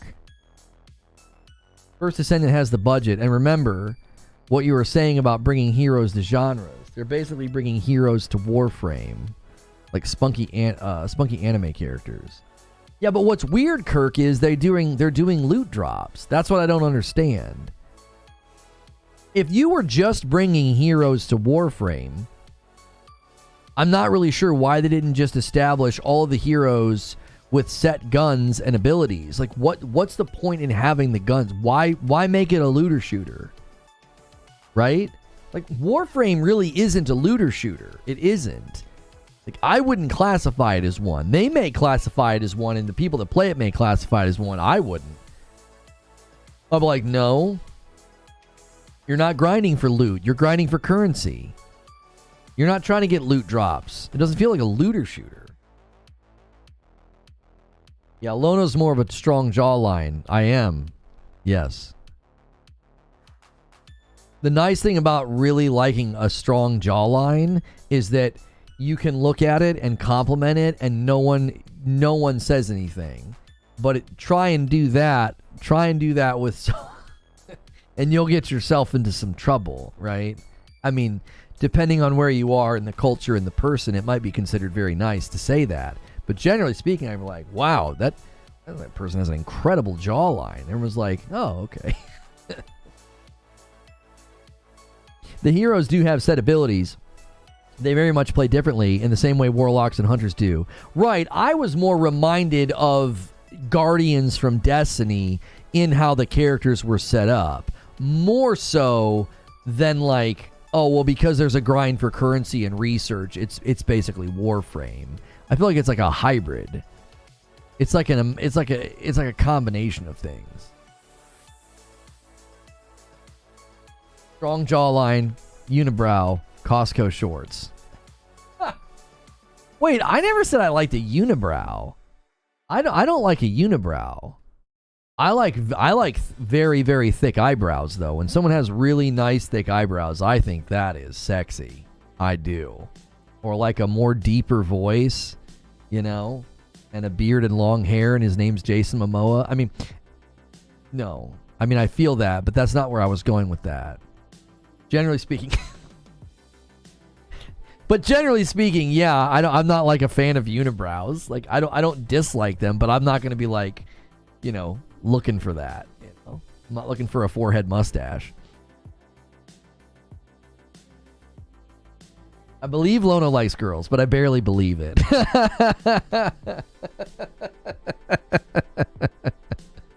He does appreciate those Costco shorts, though. And they're comfortable. I'm in my house. I'm trying to be comfortable, bro. You know what I'm saying? I'm not wearing a suit and tie. I'm not wearing slacks and a belt around my home. I got slippers on, comfy shorts. I mean, I'm living the dream, bro. The Warframe grind is so you can experience different characters and builds in the same way as Destiny, with some added Apex Legends or Naraka Blade Point flair. The thick eyebrows like Jim's dad in American Pie. Yeah, that's a little too thick. That's a little Groucho Marx. Well, for the young bloods in chat, that's a very famous comedian from a group called the Marx Brothers. Never mind. Lono wants to suggle with Eugene Levy. Maybe not you. Maybe not him. Maybe his son, though. Yeah, you know, his son. Good looking dude. I heard cheekbones for women, but typically strong jawline is more of a man compliment to me. Right, but they like when a woman has a strong jawline, like I immediately take notice, whether it's like Keira Knightley or Anna Kendrick or, you know, a lot of the women that I think are very pretty. It's usually like there's a strong jawline to come with it. I'm like, I don't know what it is. My wife, that was one of the first things I noticed about her. Is she's got this amazing jaw. She better have an amazing jaw. She had jaw surgery a long time ago. Not like cosmetic. It was like they had to remove something and put like a plate in or something. So hers is really nice. You can't, if you hit it, you'll break your knuckles. So she could get in a boxing match with somebody and be just fine. I think by strong, Lono means well defined. Yeah, I mean strong, not like can they crack walnuts with their teeth? It means like a strong, like, oh, for Pete's sakes.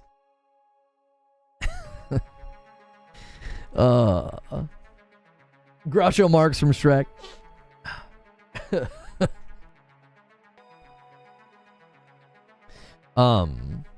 Anyways, back on topic, guys. We got to stay on topic for just 20 more minutes. Just 20 more minutes. Hang with me here, right? Hang with me here.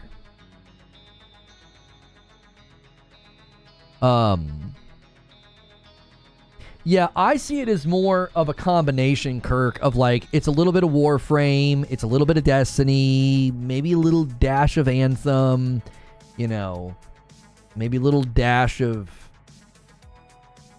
Outriders, little bit of Outriders, you know. I think it's kind of all of those things. Now that can actually hurt a game sometimes. Yeah, you're going to get Mike in about 20 minutes. I'm going to shift gears and we're going to be talking about Starfield. So yeah, I think it's like a little dash of everything. And I think sometimes that doesn't work. Like sometimes it's like, what is this game? Like I remember Biomutant felt that way. Biomutant's not like a live service looter shooter, but it's a game where I felt like they kept grabbing ideas and systems from other games, and it ended up being this just confusing, diluted mess. It was like, what is this? It's like, you can grab a bunch of seasoning from the cupboard. You know, you're like throwing in the cayenne, and you're throwing in the chili pepper, and you're throwing in the black pepper, and the garlic salt, and the onion powder, and you're just pouring it all in. But if you put too much, then nothing ends up standing out. It all just blends together. And then what ends up happening is the strongest thing ends up standing out, and then you don't taste the rest, or the rest end up tasting wrong or bad in relation. So you can end up hurting a game, I think, when you grab too many ideas or too many things from other games. New World of Tournaments coming to PS5 on October the 5th. Discover a crucial and beautiful paradise in an open-world MMORPG. Why are you putting WTF to that, Eugene? Why is that surprising? They announced that during Summer Game Fest. That was like a pretty big deal. You were nose down in Destiny. You didn't even know that was coming, Eugene? Is that like, you're like, oh my gosh, is this happening? Or what are you WTFing there? I thought the gameplay was bland and redundant, but I thought that about Destiny and Monster Hunter, and people love those. That announcement made a bit of a splash. It made the New World announcement made an even bigger splash in my mind because they were like, they couch it as an action RPG you can play by yourself, and I was like, what? They're like, yeah, you can play solo or co-op. I'm like, that doesn't sound like an MMORPG to me. You didn't watch Summer Game Fest? Yeah, that was during Jeff's event, and that was like a huge deal because the New World community got angry. They're like, we've been waiting for updates and we've been waiting for information, and this is what you're doing. This is your big announcement that you're taking the game to console. People were concerned it wasn't the MMO version.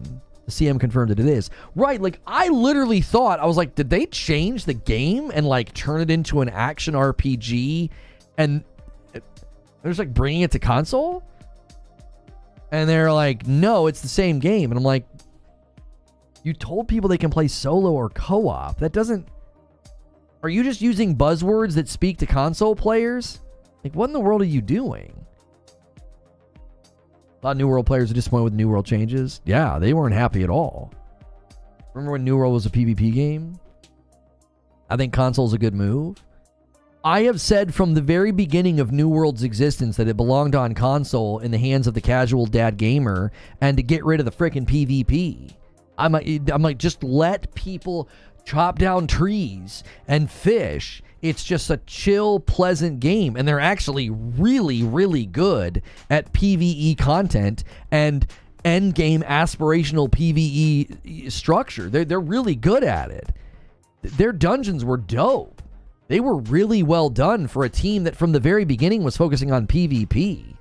All PvP turned into was a freaking babysitting fest of like, well, somebody's exploiting this, and now somebody's exploiting that, and this build's broken, and that weapon's busted, and this is too strong. Oh, for Pete's sakes. It's like every single time where we're going to do this, you don't got to worry about that in Helldivers. Yes, they've nerfed and buffed things in Helldivers, but not because some guy's crying that he's dying too fast. They did it because of they want to, shake up the meta and get people to use new things. They don't want certain, endgame content to be too easy. That's a completely different paradigm of nerfs and buffs. I've said from the very beginning, New World belongs on console. It's the casual man's MMO. Like, you can just shut your brain off and play that game for forever. There's so much to do. And I don't know where it even stands now. I've not touched the game in ages. But as they always updated and they always made changes, I felt like they were constantly doing things for PvE. I always felt like they were focusing on PvE. I was like, just make this a PvE game, dude. Like, I get the obsession with PvP, and you think that's needed, and people are like, if you remove PvP, the game will die. Oh, sure. That's not true. Been true of Destiny. Destiny's been primarily kept alive and had engagement largely centered around its PvE content, and Helldivers shows you can clearly have a game that's only PvE. First Descendant's draw is definitely the hero characters. Objectively attractive anime-adjacent women with cool gameplay, traversal, and abilities screams worthy time investment. Lono's been saying that, but I don't know. It feels a little too late for it to be successful, though I agree with the information they gained. Yeah, I think they're using this primarily to study what they need to do for the Lord of the Rings MMO. And then I think the Lord of the Rings MMO launches as a multi-plat MMO. Yo, what's good, 30? Is there building in New World as in buildings? You can buy a house that you can decorate. You go into it. I personally think they should have got into survival building, Zubair. The chopping down of the trees and the gathering materials and the rocks and stuff. Yeah, I think they should have added, instead of spending all that time investing in PvP, they should have invested in you build a homestead. You go in and decorate. Yeah, that's cool. No, give me a plot of land, almost kind of like how you go into the room of requirement in Hogwarts.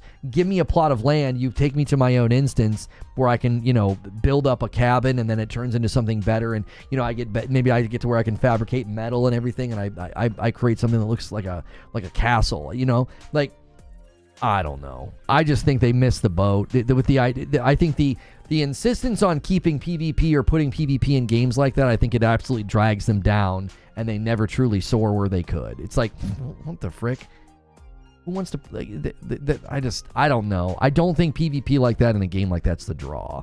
The draw was the world is pleasant, the graphics are good, chopping down trees is relaxing, you can fish. Oh, and there's really, really great PvE content, and there's these really awesome dungeons.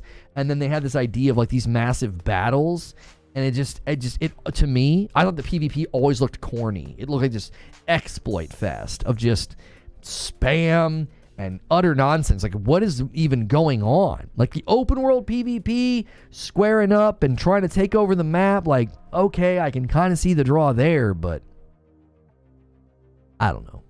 If they would have spent all the time they spent babysitting PvP and all the cheaters and exploiters, and instead giving you the ability to, like, yeah, plant corn or have a homestead or create your own little farming plot, and then you have a house, and then you've got some stables, and you've got some animals that you've kidnapped and stuff. It's like, that would have lined up way more, because it's called New World. You know, you're settling the New World.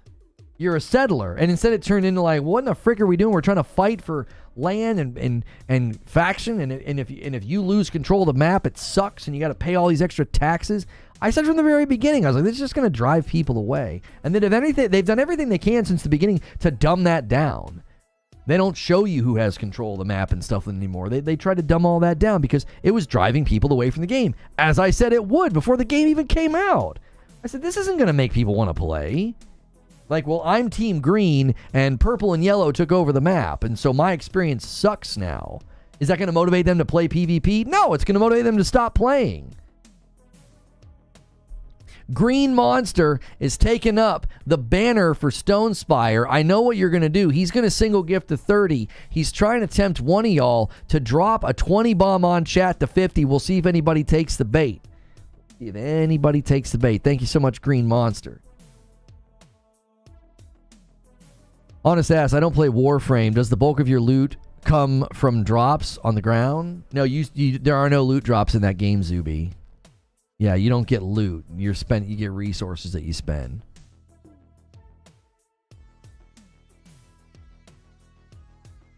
Well, there was PvP when people settled the New World.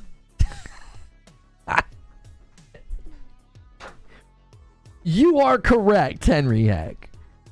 To me, it just made sense to be like, come settle the New World. And there's these mysterious creatures here, and you can fight and get cool stuff and be awesome. And, oh, also, you can build a cabin and a homestead, and you can farm and have animals. And instead, they were like, yeah, you can just fight each other. It was like, okay. Like every other dadgum game out there? Yay. Oh, I can't wait to be griefed or cheesed or cheated or exploited. I can't wait for that. Freaking PvP communities are so naturally cannibalistic. I don't know why you would ever want them to be set loose on your game. Have you ever interacted with these people? Have you ever? They're cannibals, man. They don't care. They'll eat a game and ruin a game to the point that they're chewing on their own foot. Like, they don't care. They're like, this is great. They'll just exploit and cheat and cheese to their heart's content, and they'll drive everybody else out of the game, and they don't care. They'll just move on to the next game and do the same thing. I don't know why you'd ever make a game and be like, hey, PvP guys, you want to come play this and ruin it for everybody else? Like, that's where all the cheating comes from. It's where all the exploits come from. It's where all the griefing comes from. It's like, I just don't get it. I don't get why people try it. Yo, thank you so much. Rissick with a gifted member takes us to 31.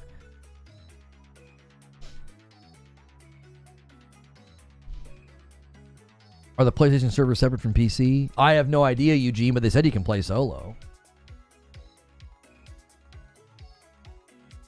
Would that make them autophagic than cannibalistic? Yeah, I don't know. I don't know what that word means, Zuby, but they're so cannibalistic, they'll consume the game all the way to the point that they're consuming themselves. Like, they just don't care. They don't care. They will literally ruin a game and drive it into the ground and drive it into dust to the point that they ruin their own experience. Like, it's more self-destructive than self-eating, right? Like, the point I was just trying to make is they're so concerned with, like, just doing that, where, like, all that matters is winning, and it's like, it makes sense. I get it. It's human nature, path of least resistance and all that. But it ends up becoming cannibalistic and damages the game, and it's like, did you enjoy the game? It doesn't seem like you enjoyed the game. It seems like you just sort of used the game as a means of doing something else, and then you, in the process, destroyed it. Like, I don't know. I'm very biased when it comes to this. I feel like my experience with PvP players over the last, decade is that they become more and more cannibalistic because the game doesn't matter. The game is simply a means to an end. They're not like, oh, I love this game and this community. It's, well, no, I can play this game and beat the tar out of it. And then if eventually people get annoyed and leave, or the player base is gone, or the game's into shambles, well, I'll just go play something else. So they pay monthly fees for cheats. They exploit. They do all sorts of things. It's just like, I just don't think it ever lives. It never lasts. It always folds in on itself. I've never seen it flourish for very long. The only way it flourishes is if that's all it is.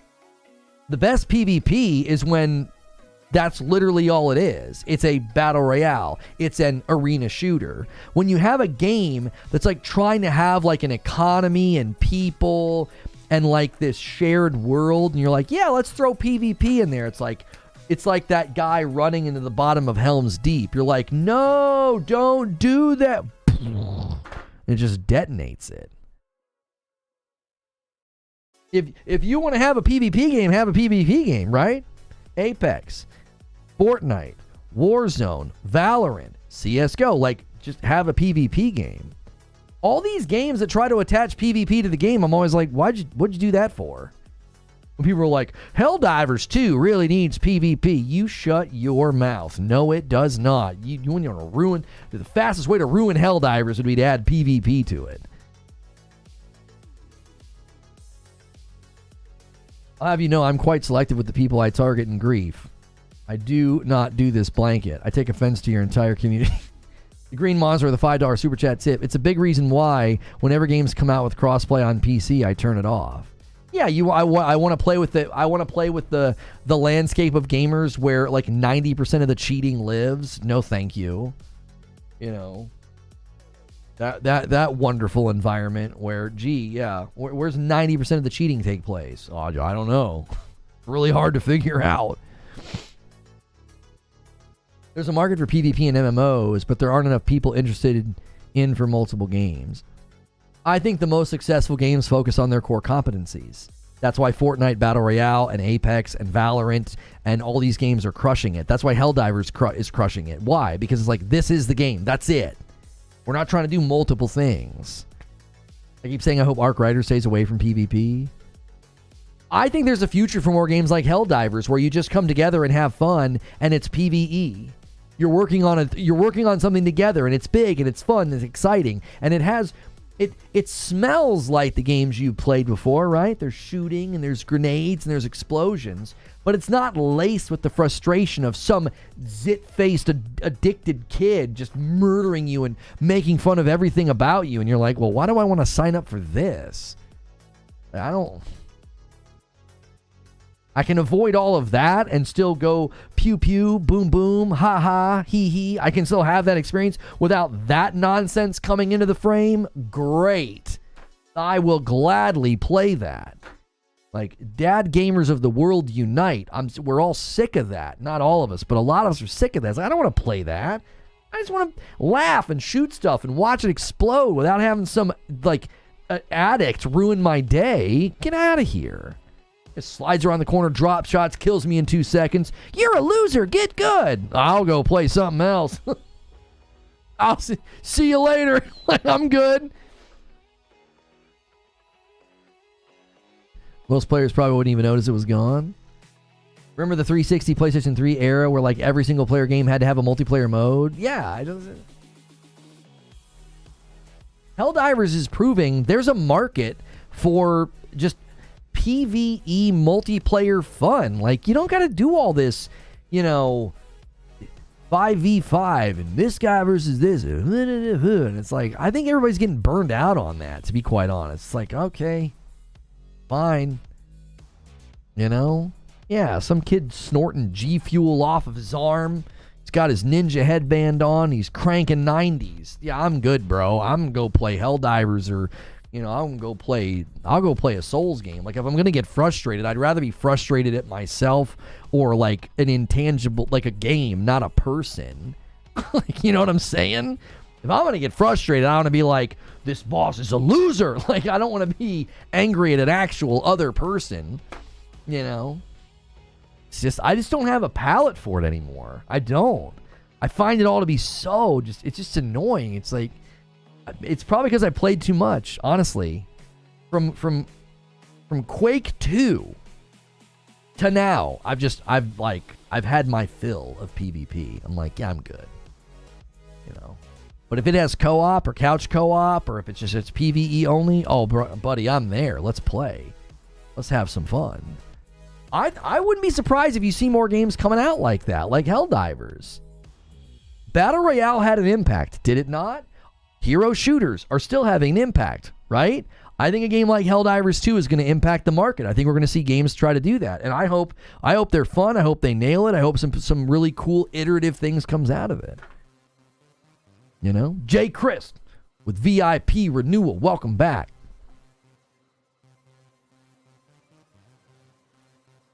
Lono's become the old man yelling at kids on his lawn. I totally have.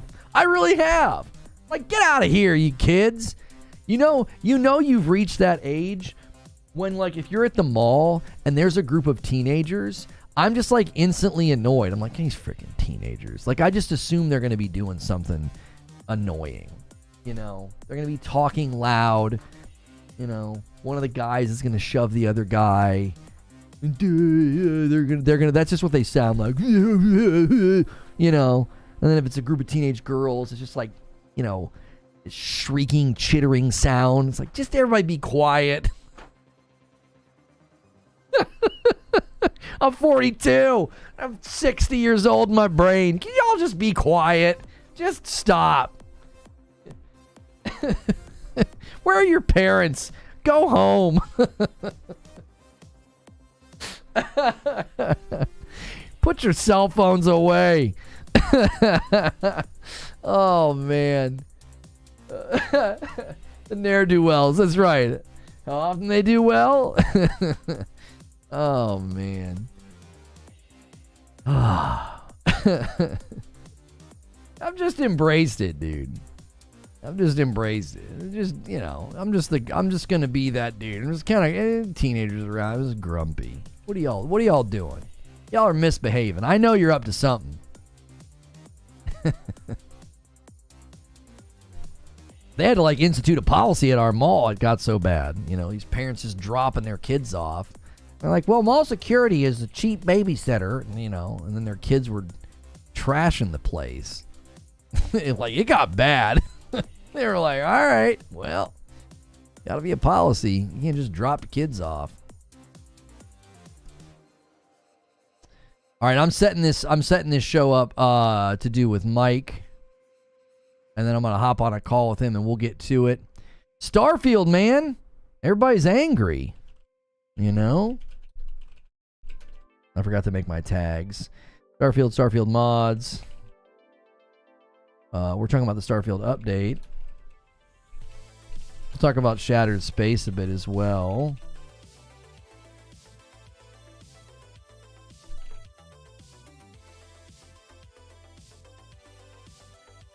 Xbox Game Showcase.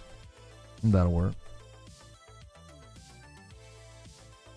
All right, I had everything typed up this morning, but I didn't type up my tags. Got them now.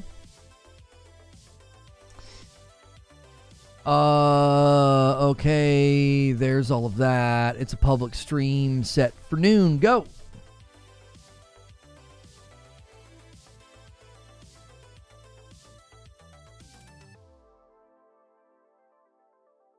Lono's the kind of guy to mow his lawn every other day.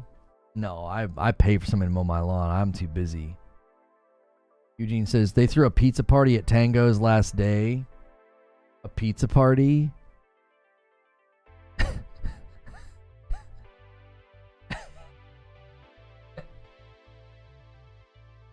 A new genre of worker pizza party just dropped.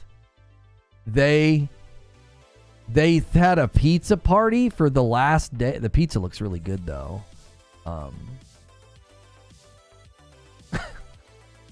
Pizza actually looks really good.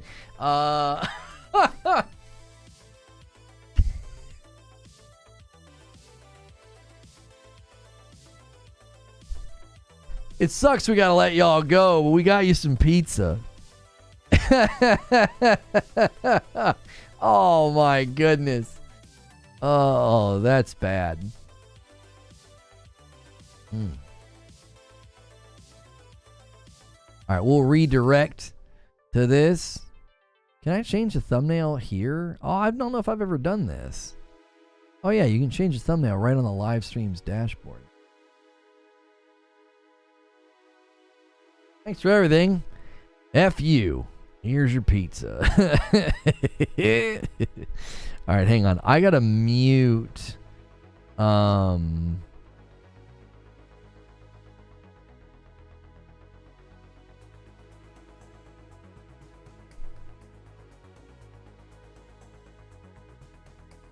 can't even believe. I'll give you guys a reason. I'll give you guys a reason to upgrade your membership today. All right, upgrade to Member Plus. I'm gonna let them come to VIP because there's a good number of you that upgraded to that, and you're sticking with it. You'll get Mike and I here today to talk about. Well, I want to know what he thinks of this this Star Wars disaster. I'm like, how did Dave Filoni has failed us? He has failed us. All right, let me see if I can find Mike here. Where is he? Creature and Kirk, Creature and Ginger. Oh, here's Creature and 30. All right, ignore the phone call. Creature. There we go. Oh, boy. What's going on? What's up? I literally just had a coughing attack right before you called, so my throat is scratchy, so I might be muting a lot. Oh, okay, that's fine. I'm gonna change the image here. Oh wait, there's a way to do that. There we go. And then I gotta change this image because you are not What's New Video Games. I'm not. I would like de-age by 30 years, right? 20 years. Yeah, this kid that I do shows with sometimes, young pup, out here. All right, and then we're gonna move you just a touch. I can see how you get the difference though between Kurt and myself. Our faces look almost exactly the same. Yeah, you guys really do. You know? You guys could be brothers. We're like twins, like the Acolyte. Oh, was that too soon? Oh, listen, Too soon? listen. we're gonna have to talk about what the world's going. I haven't seen it. I've been watching other people though that've seen it. I've refused to watch it. Like I literally opened up Disney. I saw it. My wife said, "Didn't we already watch this?" Because she thought it looked like Wheel of Time. And I was like, nope, and we're not going to. And I just backed out. I was like, I can't do it. I was like, nope. Everything in me said, this is going to make you more angry than Obi-Wan. Yeah. And I was and the budget's double the budget. Disaster. Absolute disaster. Just let's get George back here. Never thought I'd say that. That's right, Kurt. If you could grow a beard, we'd look exactly the same. And also lose the rest of your hair up on top of your head. And then we would look exactly the same. Basically, just completely change what you look like, and then you'll look like Mike. Yeah. Oh, my gosh. Okay. So the thumbnail says Starfield charging for what? That's what we're going with. Because people are ticked, and I don't know what's going on. So you're going to have to help me. Do you have to say it like George Costanza when you say the what part? Yeah. Mm-hmm. What? Can't stand you. Can't stand you. Jerry. George's getting upset. Summer of George.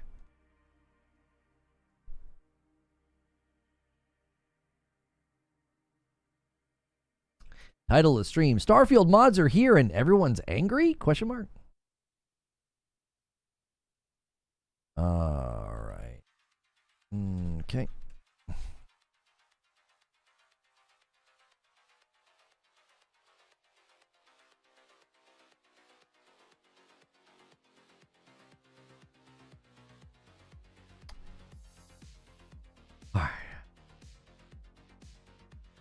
Twice the pride, double the fall. That's right. Yeah, double the budget. Good. Really make Disney say, what the F are y'all doing over there? Like Doublemint gum. Heads, I feel like heads are going to roll this time. This isn't going to be like a oops-a-daisy. It's going to be like, okay, that's enough of that. About 2 weeks ago, even after all the stuff at Star Wars, we'll talk about later, you said off the VIP show, but I actually came to to acceptance. Like, acceptance of it's no longer for me. Like, I went through the stages of denial and all the other stuff, and now I'm just at, well, it's just not for me anymore. Well, some's not. I'm gonna watch Andor, obviously. I still haven't seen it, so I can't just. Nope. I can't even process that. What's the point? What's the point? It all leads to 7, 8, and 9. What's the point? All right. I'm keeping this wrapped up because it's not. It's before. I want to start. So I'm gonna start. I know yelling. It's before, but it's before the best. Yeah. No. No. All right. It's tainted the water. And now I understand. The critics love it though. Oh yeah. Check cleared. Let me ask you this: if a guy's pissing in the water upstream, are you drinking that water downstream? No. Andor is before you get to him. Right. It's before 7, 8, and 9. But so I would go before him. Right, well, I'd go to the sandwich between Acolyte and now. I'd go to this lush waterfall, the source of everything, and I would get to drink deep from it. That's what Andor is. Don't you use some analogy on me, sir?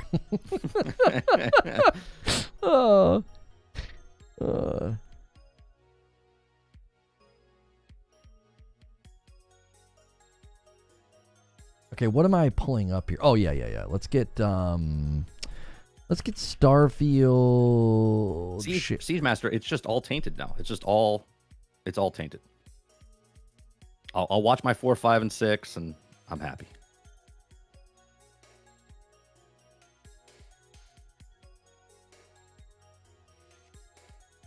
I don't know if I have a split frame for us.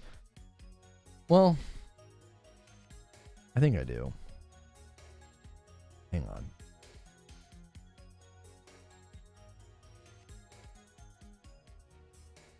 It's Alpha Centauri. All right, so if I go here, why is that not working?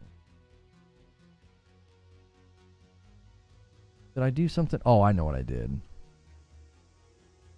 There we go. And let's go to this image. I think I've got one for us. Too wide. Monday, Silent Hill. Monday. Oh my gosh, I have all these frames I don't need anymore. I know there's one in here for this is it. Oh, ours is different. Okay, that's fine. Thanks, Dave.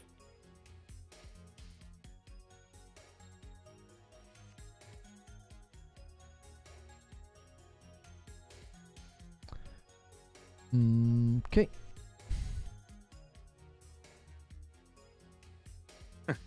Right, Hilly? You thought that you thought they couldn't go any lower than that. Yeah, it's like that. What's that thing? Our expectations were low, but like, holy frick. Many Christmas.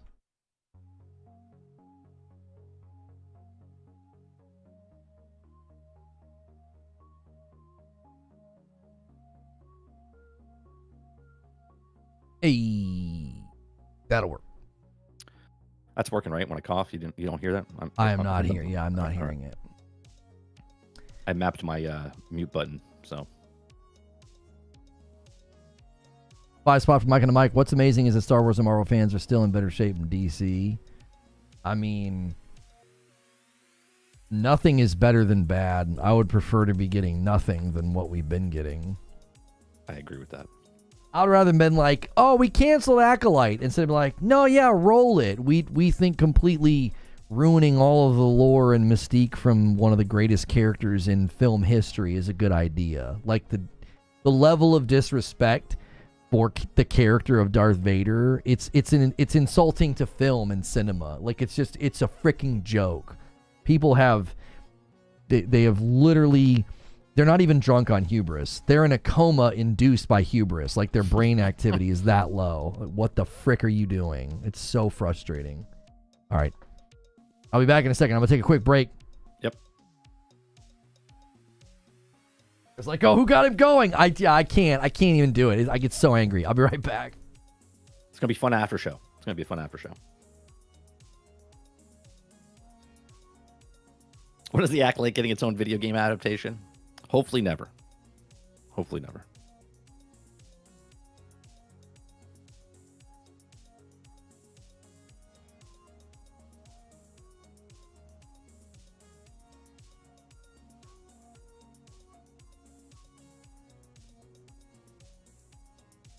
Yeah, there's a lot of IPs that are just, you know, for older fans that they know they can't make anything original, so they have to take something that you like and then tell the stories within that because it has a baked-in audience already, right?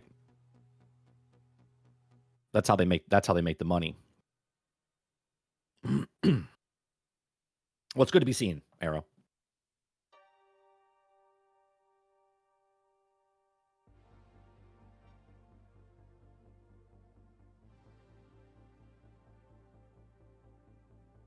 My most anticipated game right now, I don't really have an anticipation. I was anticipating the Transformers Reactivate game, which is sort of like the First Descendant, only with an IP that I like, but we haven't heard anything from that. I guess Star Wars Outlaws, but at the same time, I'm not happy with the whole business model with that game with Ubisoft. Maybe Space Marines. Space Marines 2. I think that's the one I guess I could say I'm looking forward to the most.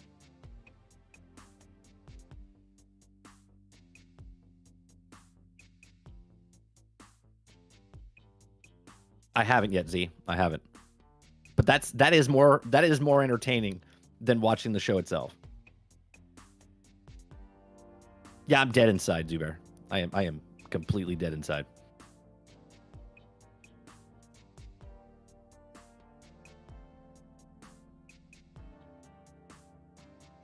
Yeah, I think Space Marines. This morning I saw that Space Marines though had a season pass, and in my Discord I was like, "Can I just get a game? Can I just get a game that's complete? Like, I don't want any more season passes. I'm over season passes. I just make a game, sell me a game, and I just want to play that game. I don't want season passes anymore. Just sell me the entire game."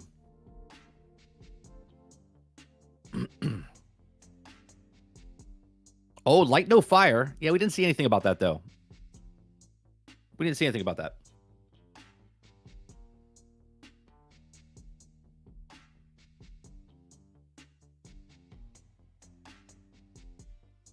Black Myth Wuhong looks fantastic. It's just not my type of game. But it does look fantastic.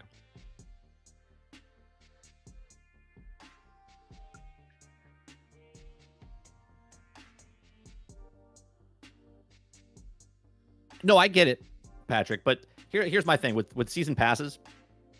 When you announce a season pass before the game comes out, to me it tells me that you're either took content out of the game, or you haven't made it yet and you're waiting for the sales numbers to see what's happening. Right? Back in the day, like Borderlands 2, they didn't advertise the expansion passes before the game came out. They only told you the DLC was out after the game came out. That's all I'm asking, right? Like, the game itself should stand alone to sell the game itself. It shouldn't be where you need the season pass and the DLCs to get you hyped for the game itself. The game itself should be the sale itself. Okay. Chat, I am going to spam a link, and we're going to go talk about Starfield. Do me a favor when we get over there, smash that like button. We actually really turned it around. The stream about First Descendant turned out to be pretty good. I was worried because when we've tried to cover that game before, it's been kind of tough, but you guys were awesome. So let's be awesome again. Smash that link in chat. Smash the like. You know what? Hit like on this video before we leave. We only need like 30 more likes to get to 300. So let's go talk some Starfield, all right?